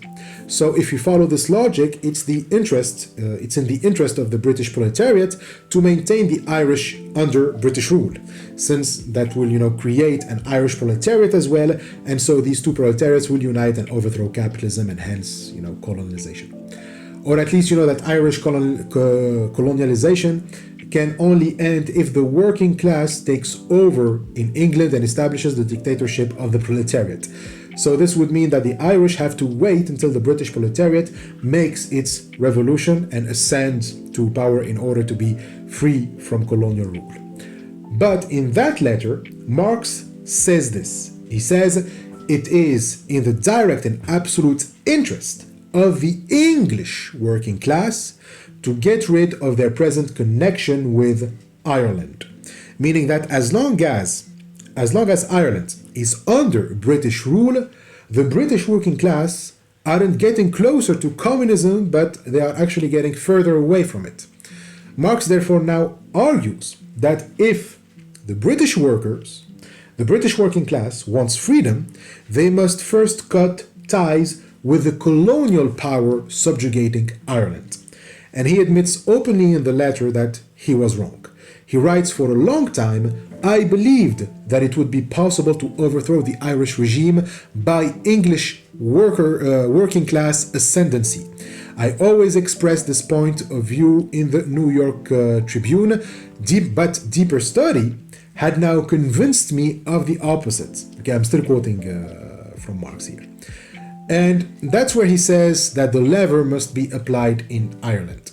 The English working class will never accomplish anything before it has got rid of Ireland. The lever must be applied in Ireland. So again, this echoes what we said earlier about the notion of leading. If the working class in England wants to lead, it has to start by dismantling right now its colonial relation with Ireland. As long as Ireland is under British rule, as long as Ireland doesn't have, autonomy, freedom, or sovereignty, the British working class can never take power. So there you have it. The lever of climate justice is in the global south. Once the global south is free from climate oppression, we can think of liberating the whole world from climate change. If you want fresh air and clean water in your neighborhood, then act so that it happens first in the global south. So let's see if this solidarity is possible now. Can you put, the lever of climate justice really there in the global south? Well, what will it take to have the whole world social movements come in solidarity like that? So far, we argue that climate justice is inseparable from the structural inequalities embedded in global capitalism, particularly the historical and ongoing exploitation of the global south by the global north. And that's why conventional sustainability discourse cannot work. Conventional sustainable discourse is discourse about how to get sustainability, promoting sustainability, but always by separating sustainability from capitalism. Like we can have sustainability with capitalism either by decoupling, keep global capitalism, but without pollution, or by giving up on globalism and restricting capitalism. Then there is discourse that rejects both capitalism and globalism, but only for the local community, and that is localism. So basically, the only conventional discourse about sustainability that holds on to global action to combat climate change hopes to achieve decoupling, so without challenging capitalism. Now, there are the discourses of figures like Thomas Friedman and Jeremy Rifkin that we already criticized in Chapter 1, and Aaron Bastani in Chapter 5 about accelerationism. So while these authors champion technological innovation and green growth, their framework remains implicitly growth-centric, failing to challenge the structural imperatives of capital accumulation and therefore of climate change. All they can achieve is the intensification of the plunder of the periphery. And the other discourses either only challenge globalism, like for example Stiglitz and all the others who dream of going back to the 60s and 70s style capitalism, or they challenge both capitalism and globalism, meaning that they end up isolationist and localist. So they say, let's just live as a closed community where we apply our anti-global and anti-capitalist and even municipalist principles, and let's not care about the rest of the world. But like we insisted, these discourses are all inappropriate because they are either globalist without challenging capitalist, or they are non or anti-globalist, but then whether they are capitalist or anti-capitalist, with or without municipal governance, they cannot combat climate change. Again, if you isolate and live according to municipal governance, climate change won't stop at your borders. Even if you apply degrowth communism, but only within your borders, climate change won't care. So what is needed is a globalist solution to climate change, which is also anti-capitalist, anti-growth, so degrowth, and promotes municipalist governance. We have to understand that this is the only possible form of governance, of political organization, that stands a chance in the face of, climate change. As we said, the solidarity needed to make municipalism a reality is a necessary solidarity. If we answer the question, is it possible with no, the solidarity, though necessary, isn't possible, then we're all going to die. So that's why the Climate Emergency Declaration of Barcelona is so important. It situates contemporary environmental policy within a framework that transcends conventional sustainability discourse. Its political measures, its policies can only be possible within degrowth communism, only if we strive to make degrowth communism the economic structure of the world, that we can answer, the Global South's call for justice. So the declaration is therefore a great start. So it is. So is it necessary? Is this necessary solidarity possible? Well, let's see what is required and see if that is asking too much. So we said that a prerequisite for such solidarity is accountability, recognizing that it is the imperial mode of living that is causing all of this, that the climate crisis is fundamentally uneven in its causes and consequences. So the carbon dioxide driving global warming was emitted primarily by industrialized nations, and yet the burden of climate change is disproportionately falling on socially vulnerable populations in the global south. So become aware of ecological imperialism, wherein affluent societies externalize the cost of their consumption onto weaker, often colonized or formerly colonized regions. It also requires that we know the mechanisms of the imperial mode of living and ecological imperialism. How do they work and function, to avoid simplistic, moralistic, and abstract humanist solutions. So to embody municipalism, we must, like in the declaration, first embody a morality of no one left behind and think what material conditions must be available so that really no one is left behind. Well, for starter, it's undeniable that those usually left behind cannot be left behind from this. They too must be asked and listen to what they have to say about what conditions must be available. So attention must be drawn to the margins. It's about recognizing that the margins are also agents in this, that their voices are as precious, if not more precious, because of the insight that they certainly have. As we've seen, they have means of resistance that are more efficient than those originating from the same places oppressing them. So we are applying exactly the same thing that Marx did with his late writings, when he drew attention to non-Western and pre-capitalist societies, and placed them as the lever for the communist revolution as well. The Barcelona Declaration does the same with the Global South.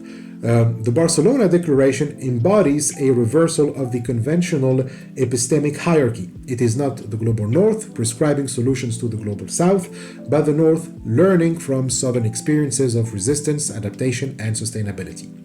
So what Saito is arguing here is that the necessary solidarity requires one thing that is lacking from all conventional sustainability discourses. It is this lack, that can make it seem impossible. So what is it? Well, it's the willingness to make this epistemic shift, the willingness to say knowledge about resistance can come from the places I never took seriously. What I believe all these thinkers lack most fundamentally is a perspective on the global south, or rather, the willingness to learn from the global south.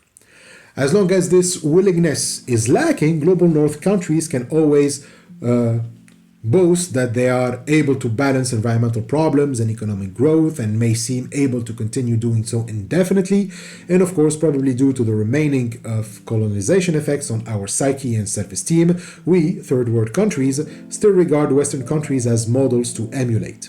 We still regard their world visions, their form of rationalization, as the most reliable.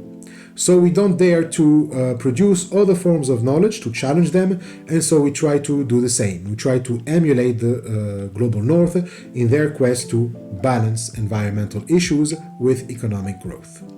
But of course, because we cannot, not because we are, dumber or anything like that, but simply because the system is inherently unsustainable, we see in it as a confirmation of the North's superiority and the image that they painted of us, that we are undisciplined, we are stupid, we are culturally retarded, we are lazy, dirty, self-centered, uneducated, etc. And therefore, our own governments take us for responsible for the failure of raising these developing countries to the level of growth and sustainability of the Saint North.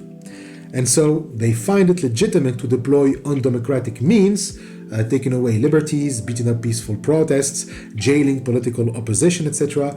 All of this because northern countries and political leaders in southern countries use the same paradigms. They seek a harmony of sustainability and economic growth. Western countries may seem like they have it, but beneath this illusion of balance is the displacement of various problems onto the global south, rendering them invisible. And where they are visible and are felt on our bodies and psyches, where bearing the contradiction of capitalism is visible in broad daylight, the leaders of the oppressed nations are blind to it. Even worse, even they, when they see it, they double down on us and blame us for it. But soon, as Saito says, there is nowhere left to displace growth's costs. Our current climate crisis demonstrates that we have already reached the outermost limits of externalization society. So we can continue down that road and refuse to consider the limits of our epistemological and value systems, or admit those limits and start, considering other sources of knowledge and values. So this is what it takes for that necessary solidarity to be possible. First, admit that decoupling is impossible and that capitalism-driven dematerialization will never solve the climate issue for us. And most importantly, that sustainability is possible if we turn our attention to the margins, like Marx did. So, to quote Saito, but we can also take the idea of climate justice seriously, turn our attention to the global south, and learn from the various efforts taking place there. Only then will we be able to grasp what might truly need to happen to realize a future that is both sustainable and just. So this doesn't seem like an impossible thing to do, right? We can make an epistemic break, which is this obvious, right? Only if you are willing, that is. So this epistemic break in favor of an epistemology that, one, isn't growth-oriented but actively aiming at slowing down the economy, and two, that accepts to learn from others, the margins, that is everything you need for degrowth capitalism and its political form, which is municipalism. So the Barcelona Declaration, even without using the term Degrowth communism is explicitly advocating those 2 points. When it calls for large-scale reforms of infrastructure, like the adoption of solar power and the introduction of electric buses, increasing public spending on anti-austerity measures, it repeatedly insists that these large-scale reforms must never come at the expense of the natural environment or the people of the global south. But it also insists that avoiding these consequences necessitates that capitalistic economic growth must be brought to an end once and for all. It explicitly says that this is why the Barcelona Declaration, in lieu of celebrating green growth, explicitly criticizes the continuous growth and a never-ending race for profits that characterizes the present system. So that's from the Declaration. Although it's not a direct quote, because in the Declaration it says the current economic model is based on continuous growth with an ever-increasing consumption of natural resources instead of a never-ending race for profit. But like I said, that's a translation issue. In the original text, Saito, like I said from the beginning of this episode, he writes in Japanese, so maybe he mistranslated it and made it about profits. So in the English translation, it puts profits instead of natural resource consumption. But Saito doesn't give a source for that either. He just writes it between quotation marks, which suggests that he's quoting the Declaration. But anyways, whether it's an ever-increasing consumption of resources or an ever-ending race for profit, the meaning doesn't really change. In both cases, there is the idea that this economic growth can go on endlessly, as if there are no physical limits to it, and given that the Declaration is explicitly demanding a new economic model in opposition to this one, I don't think it would, make sense for it to demand to demand another economic system of continuous growth, but without an ever increase of resource consumption or profit seeking. So we can say we have 2 worldviews here: growth-based and degrowth-based worldviews. And the sustainable one is obviously degrowth-based, and everything suggests that the Declaration leans towards a degrowth-based worldview. So according to Saito, that's precisely because the Declaration incorporates an openness to learning from the global south, whereas the growth-based alternative that support solutions like the Green New Deal, decoupling, and all of that bullshit, it lacks this openness to learn from the South. So learning from the South as you explore possibilities for new forms of international solidarity, that's Marx's methodology. So doing so will inevitably lead to the discarding of the productivism that insists on economic growth in favor of envisioning a society that prioritizes use value above all else. Alright, so we're almost done, only 5 pages left. So let's recapitulate another point very important in our decision, that is the left and its problems. Actually, there are 3 problems with the current left. Let's start with the first. Many leftists are indeed anti-capitalists, but not necessarily anti-growth. This is another conventional sustainable discourse in which you have globalization, but without capitalism, but with growth. So this is the traditional Marxist discourse. I already mentioned this with Bastani. So it's not another sustainable discourse, except that it is openly anti-capitalist. But given its inherently contradiction, it circles back to capitalism. It doesn't transcend it, even if you don't have capitalists anymore. Traditional Marxism and all socialist trends that that lean towards growth, they just want to end exploitation. However, it misses the crucial point that exploitation's main source is growth. All growth-oriented economies are predicated on capitalist principles, even if you don't have capitalists. As long as you aim at growth, your socialism only means this, quote, an effort to bring about a society in which a nation's proletarian class could enjoy the material abundance realized by capitalism. A future society realized in such a way would, outside of the absence of capitalists, differ little from our present one. And indeed, in the case of the Soviet Union, the management of nationalized industry by bureaucrats and officials eventually resulted in something that should probably be called nationalized capitalism. So this is the problem with the current left. All of its measures, even if they try to distance themselves as much as they can from capitalism, in the end, they are aiming at nationalized capitalism. And as such, what they amount to is just a fight against neoliberalism, which, as Saito says, is just an attempt to intensify exploitation of workers. Neoliberalism didn't create or cause exploitation. It just intensifies it.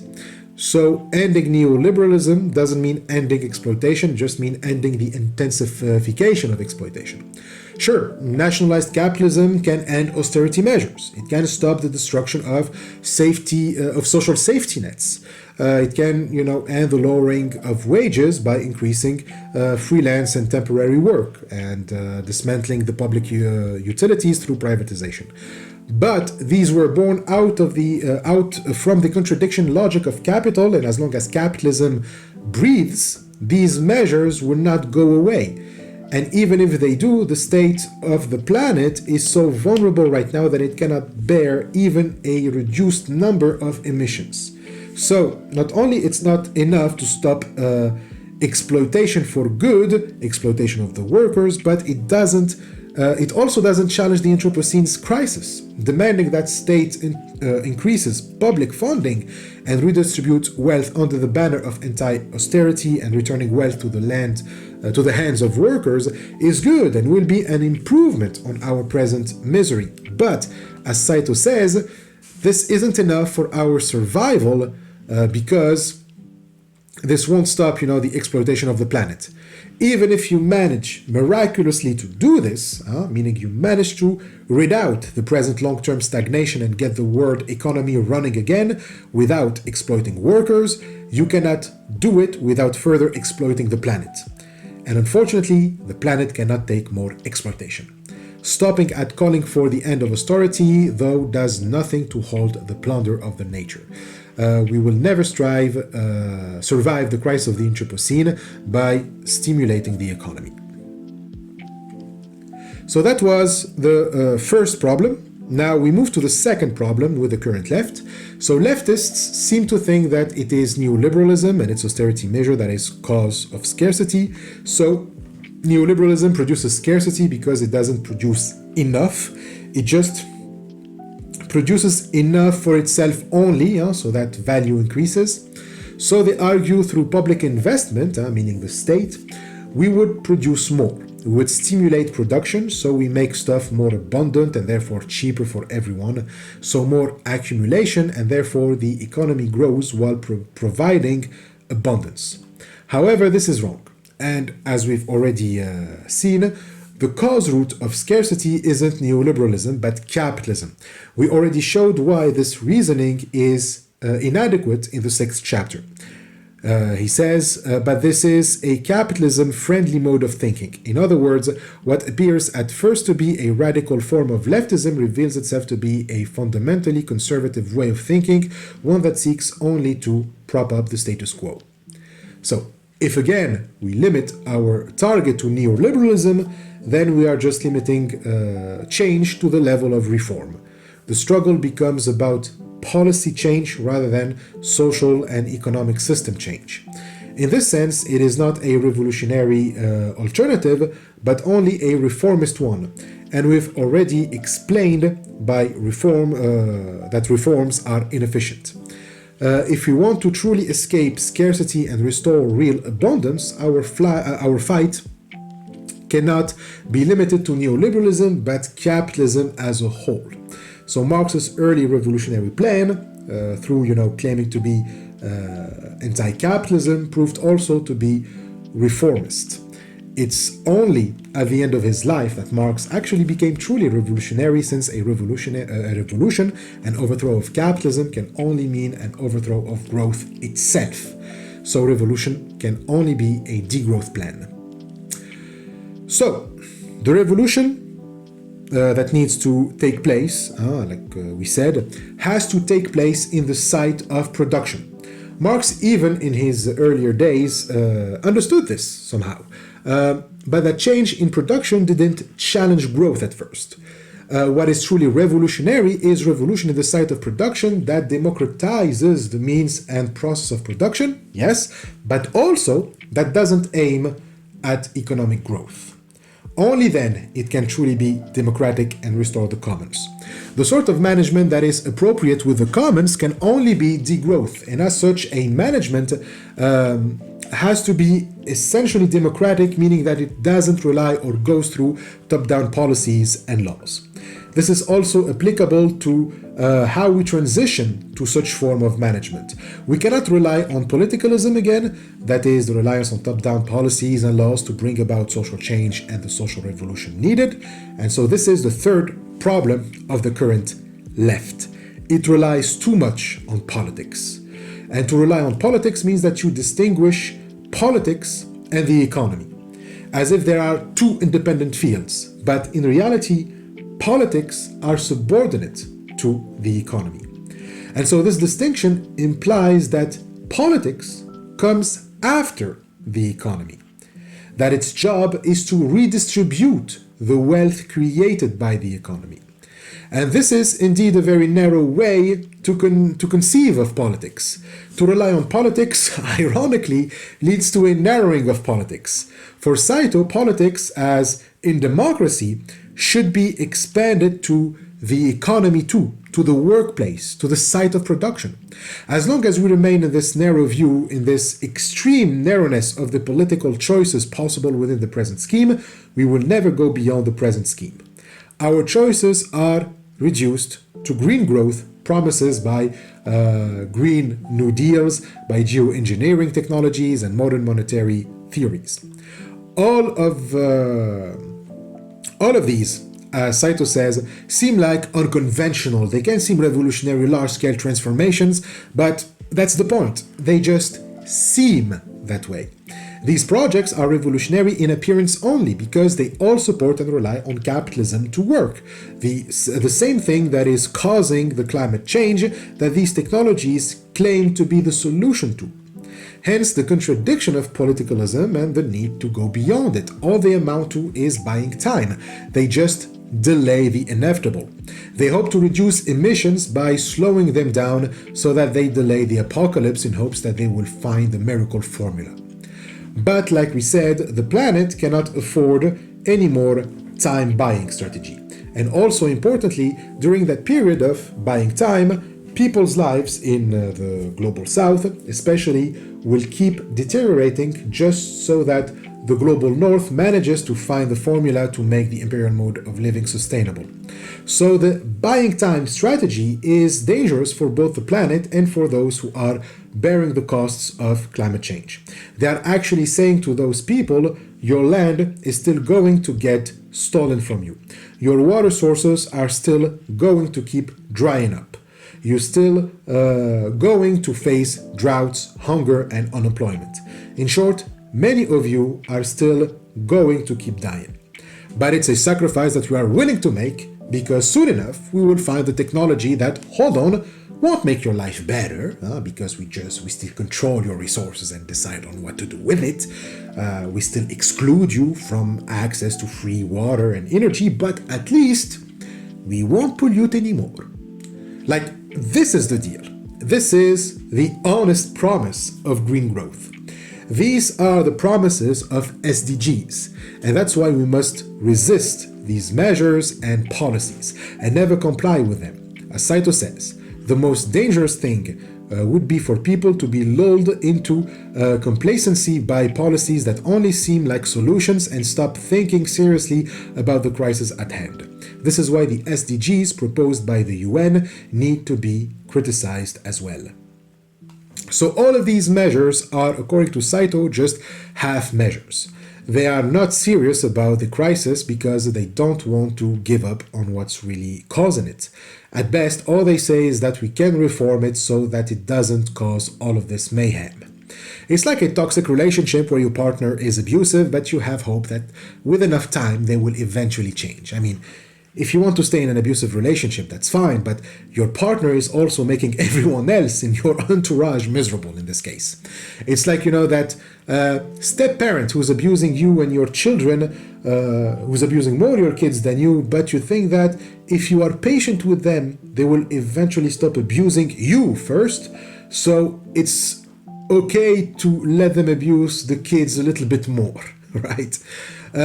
So it's clear from this example that you don't want to get rid of that monster, and you are ready to make other people, the most vulnerable, pay for it. Keep suffering that abuse in the hopes that you will change them only for your benefits. So it's only when they reveal their true colors to you that you started to consider changing them. It's when you realize that the abuse that they externalized on your kids is now also affecting you, and now you start to give a crap. And so that's the North relationship with capitalism. It's only when capitalist countries realize that externalization is now reaching its limits and that you cannot dump more of your shit into the periphery because climate change is now affecting the core, it's only then that they thought of green growth. This cannot keep going on, and we must put an end to it. Enough with half-ass measures. We need to go all the way now and not just reform, but overthrow capitalism once and for all. We need a path to the social ownership of the oil industry, major banking, and a path from the social ownership of oil industry, major banking, the digital infrastructure currently monopolized by the GAFA constellation. Now we need we don't need to just stop at social ownership. That's what I'm trying to say, I think. Like the social ownership of these industries, it's important, but we need more than just the social ownership, since these industries, they are inherently problematic. What we need is a revolution to transition to communism. But this is where Saito says something really important. He says, but what good does it really do to criticize politicians in the global north? Even if they propose policies to combat climate change, they can hardly expect votes from the global south or future generations. Politicians are necessarily creatures who cannot think about problems outside the relevance to the next election. Furthermore, their decision-making is hindered by donation and lobbying by major industry. Therefore, if we want to truly face the climate crisis, we must reform democracy itself. So the criticism of politicians about why politicians only take half-ass measures is because politicians are only concerned with what will get them elected. Campaigning for communism obviously won't get you many votes. Most people still associate communism with the gulag or atheism. I know for many, even working class people who are religious, the Marxist critique of religion can make them uncomfortable. But don't also forget, that politicians, they rely on lobby and donations from major industries to finance, their campaign, and you'll never see a big industry giving a penny for a candidate who is openly communist. So, given how democracy in quotation marks works currently, it's clear that its very structure doesn't favor communism, which again is the only viable option to face the climate crisis. So what we also need to do is reform democracy itself so that communists' measures get their full legitimacy. Now, we shouldn't get confused. Reform of democracy doesn't make you a reformist, okay? Reformism means that we simply improve the system that we already have, whereas revolution means overthrowing the system and replacing it with another, okay? In the case of democracy, we can't say that we must overthrow it, right? I mean, throughout the book, we have been arguing that democracy is needed, and it is the only political system that can save us from climate change and the only one in sync with degrowth communism. So to talk about revolution in this context would mean either overthrowing democracy or overthrowing the system that either limits democracy or makes democracy impossible. Well, obviously our aim lies in the second option. overthrow what limits democracy or what makes democracy impossible. So right now, capitalism is the system that limits democracy. We clearly have democratic institutions, and everyone seems to agree that democracy is the kind of political system that is the most beneficial for humanity. But the reason why it capitalism limits democracy is also due to the form of democracy that we are using, meaning representative democracy. That's the kind of democracy that relies on politicalism. You just vote for an elite that will take care of the rest for you, and this is in blank contrast with the kind of democracy that is compatible with degrowth communism, meaning a direct democracy, or municipalism. So that's where we're at. We must reform democracy, means that we must rethink democracy for another model, a model that would be 100% compatible with degrowth communism. Okay, so it must be compatible with degrowth communism and 100% incompatible with capitalism, hence the need to overthrow it. This is where Saito brings in the role of the state. Throughout the book, we've been highly skeptical of state power, insisting that being anti-capitalist and communist doesn't mean giving the state complete control over everything. We specifically argue that degrowth communism isn't nationalization, but citizenization. It's the citizens, or just, the people. I don't think you need to be a citizen for this to have access to the commons and participate equally in production and decision-making process. So the commons aren't state property, but citizen property. This can make the state obsolete, and so it's like Saito is arguing for anarchism. But in a previous video, I said that it's not. Saito isn't arguing for anarchism, which is unfortunate, and this is where he says that. Okay, so municipalism isn't a stateless political philosophy for him.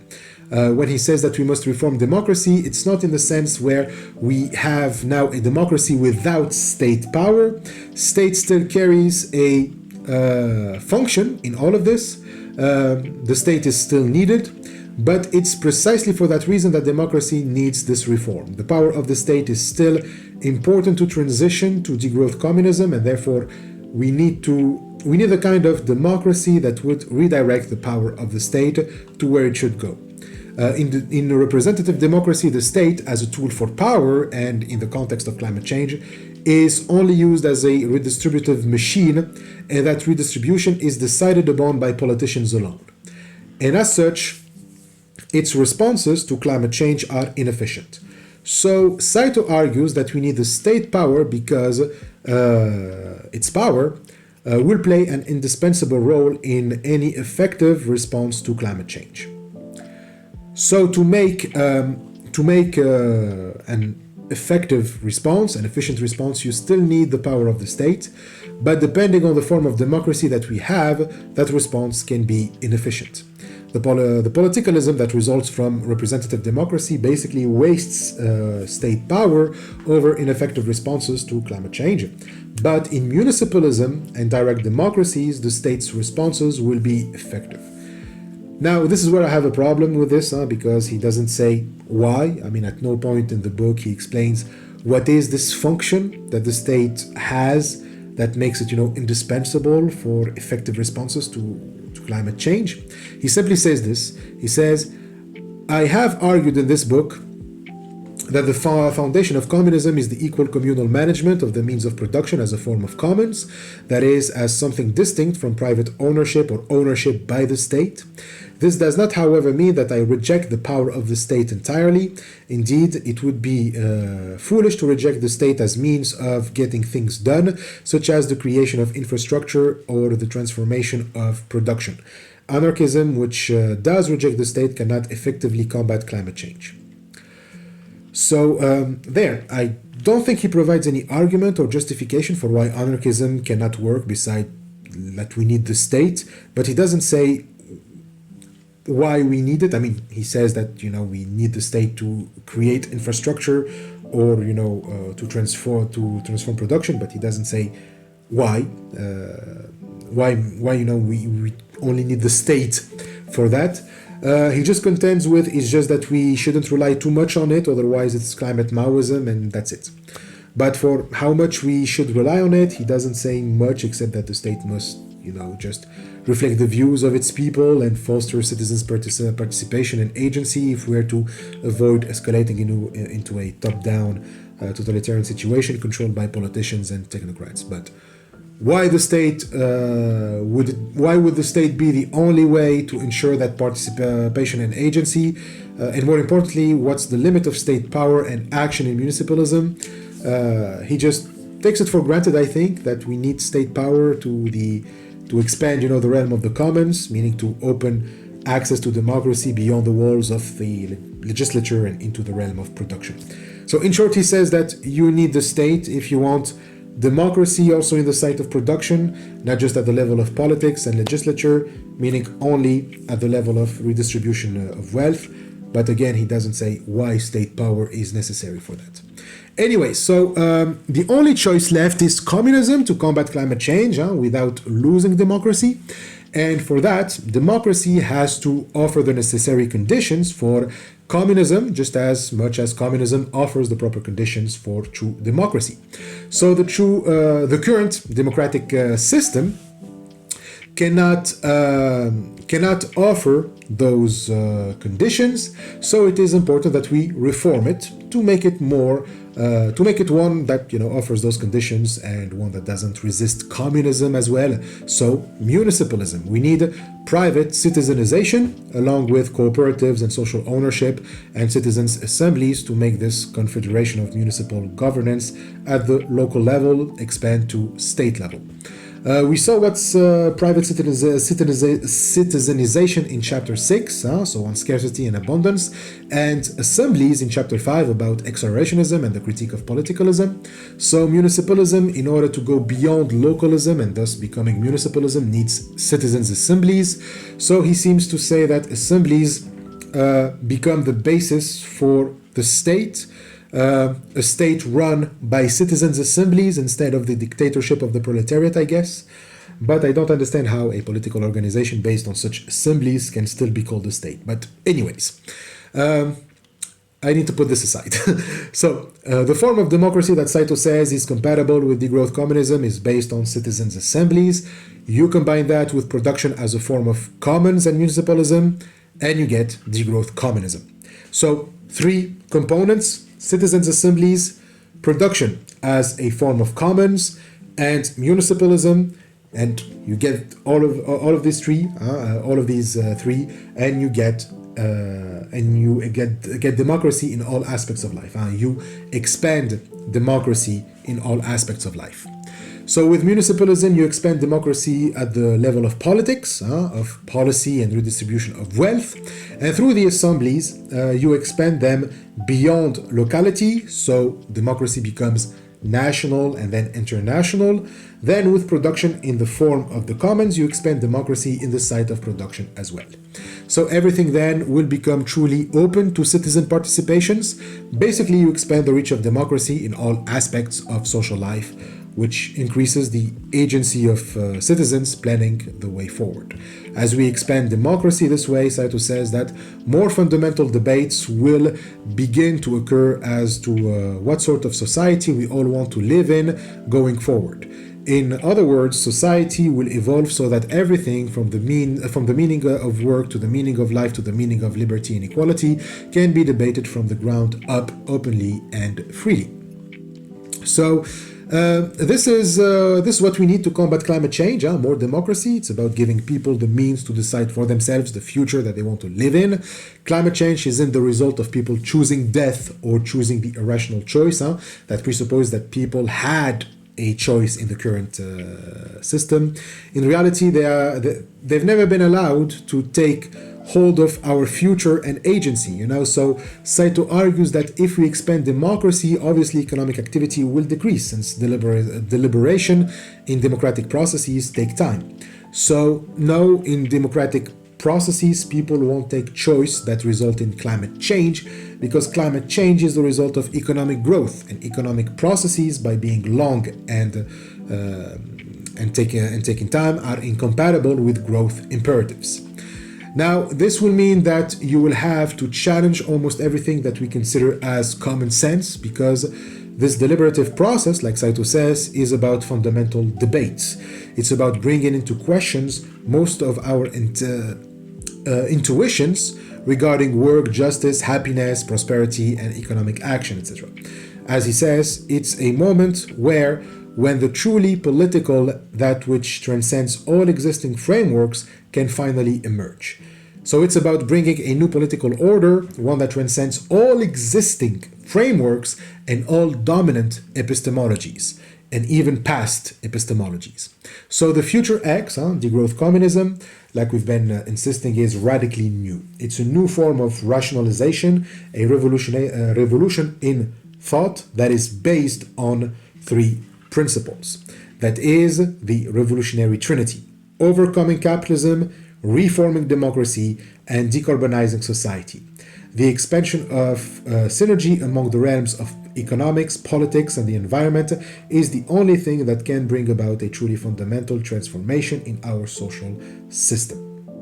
So, given the revolutionary nature of this project, that we're going to challenge common sense, this can certainly seem like going into the unknown, and that's because it is. And let's also make things clear here. Going into the unknown doesn't mean that we are just going one step into the unknown, but then figure a new common sense, a new stable system to rely upon. No, the step into the unknown is actually a perpetual step. Like degrowth communism is actually about making us accept the unknown and welcome it. Get used to dealing with the unknown. So a sustainable, just society, like we said, is a society based on mutual aid and trust. But mutual aid here, mutualism, means voluntary mutual aid. Helping each other doesn't come from coercion. I don't help you because I'm afraid of the law if I don't. It has to be done freely and voluntarily. And so this is where trust comes in. The reason why we rely so much on politicalism, on top-down authority, is because we don't trust the other to help us unless there is a coercive power that guarantees that the other will help us. Because of this fear, we are ready to sacrifice democracy and appeal to undemocratic measures and top-down solutions. In degrowth communism, however, we take the risk. We accept to live with the ignorance of what the other person might do and solely put our trust or faith into their reason. And this may, into their reason, their capacity to reason. So this may seem like suicide to put this much faith in people, but don't forget that there are still rules to enforce. Communities work through rules and laws. It's just that now, those laws, everyone participates actively in their making. We don't wait for another authority to enforce them for us. And this was actually the standard for human beings, like we've seen with our criticism of the tragedy of the commons. When communities are free to govern themselves, you actually end up with greater rules and acceptance of those rules by the members of that community. In other words, trust and mutual aid are possible because they are also part of our history. We are just asking for a new kind of rationalization that will bring those principles on global levels, on levels way wider than the frameworks on which these principles were applied until now in human history, meaning beyond the frameworks of closed communities. So the reason why this seems so impossible is because capitalism and neoliberalism have made us doubt them, and by dismantling them, making them seem so unnatural and unfamiliar, almost utopian. But we need to rebuild them, as it's the only way to find solutions to climate change. So how can we rebuild that trust and mutual aid? As we showed, rebuilding trust and mutual aid means rebuilding social relations by replacing labor as the mediation rather than commodity exchange. This is the crux, remember? Capitalism replaced what mediated between human beings with commodity exchange. So what does it mean? First, it means getting people to bond again through face-to-face communities and local municipal politics. You need that people get to know each other, get closer to one another, which requires the slowing down of economic activities and more focusing on activities at local levels. People must have access to gathering places in which they can debate, speak, exchange, expose their needs and skills to foster mutual aid. They must decide on how they want their neighborhood to look like, exactly like the example of the tooting bus turning circle that we explored in chapter 7, when we addressed the importance of imagination. So with this in place, the role of the state will probably be reduced to simply protect the physical integrity of individuals, like protection from harm. So it will just be a minimal state and help provide coordination for people's free movement. People will have some ways and means to regulate each other's behaviors toward one another through municipal governance. They will set up the rules they want to follow, resolve conflict during meetings, etc. So this makes labor gain its use value again and serve as the mediator between humans as well as between humans and nature. Now, if already people find this hard to believe, just on the local level, let alone on the global level, and are quick to dismiss such humble actions as utopian or idealistic, and even if we try to apply them, they will never bring change in time, we simply say that nothing else can bring change in time. All the other options that we've been trying them for decades, and none of them are working. So why not try this other option under the pretext that it might not work too, right? So it's probably because this option for future X for degrowth communism, unlike the other options, requires that we give up on the status quo completely. That's what's really going on here. We prefer to disbelieve the possibility of international solidarity because of this, despite the fact that we see so many successful attempts to realize that solidarity. As Saito says, but communities, regional associations, and social movements whose reach seem restricted to the local are finding ways to link up with comrades all over the world in solidarity. And it is here that hope for the future resides. We are already seeing how various local movements are beginning to construct networks with other movements around the world to fight global capitalism. As Via Campesina puts it, globalize the struggle, globalize hope. So in note 175, there's a reference to a Japanese website, but it's apparently shut down. But from what I understood, it's about the history of the Via Campesina, but you also have the official website of Campesina if you want to learn more about its history. Anyway, so the point is that this is a realist enterprise. The only thing holding us back is our lack of imagination and our refusal to break from the epistemological paradigm we've been so accommodated with.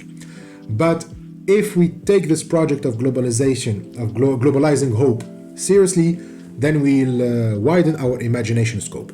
And we will soon start seeing the new possibilities for better futures and the means to bring those futures.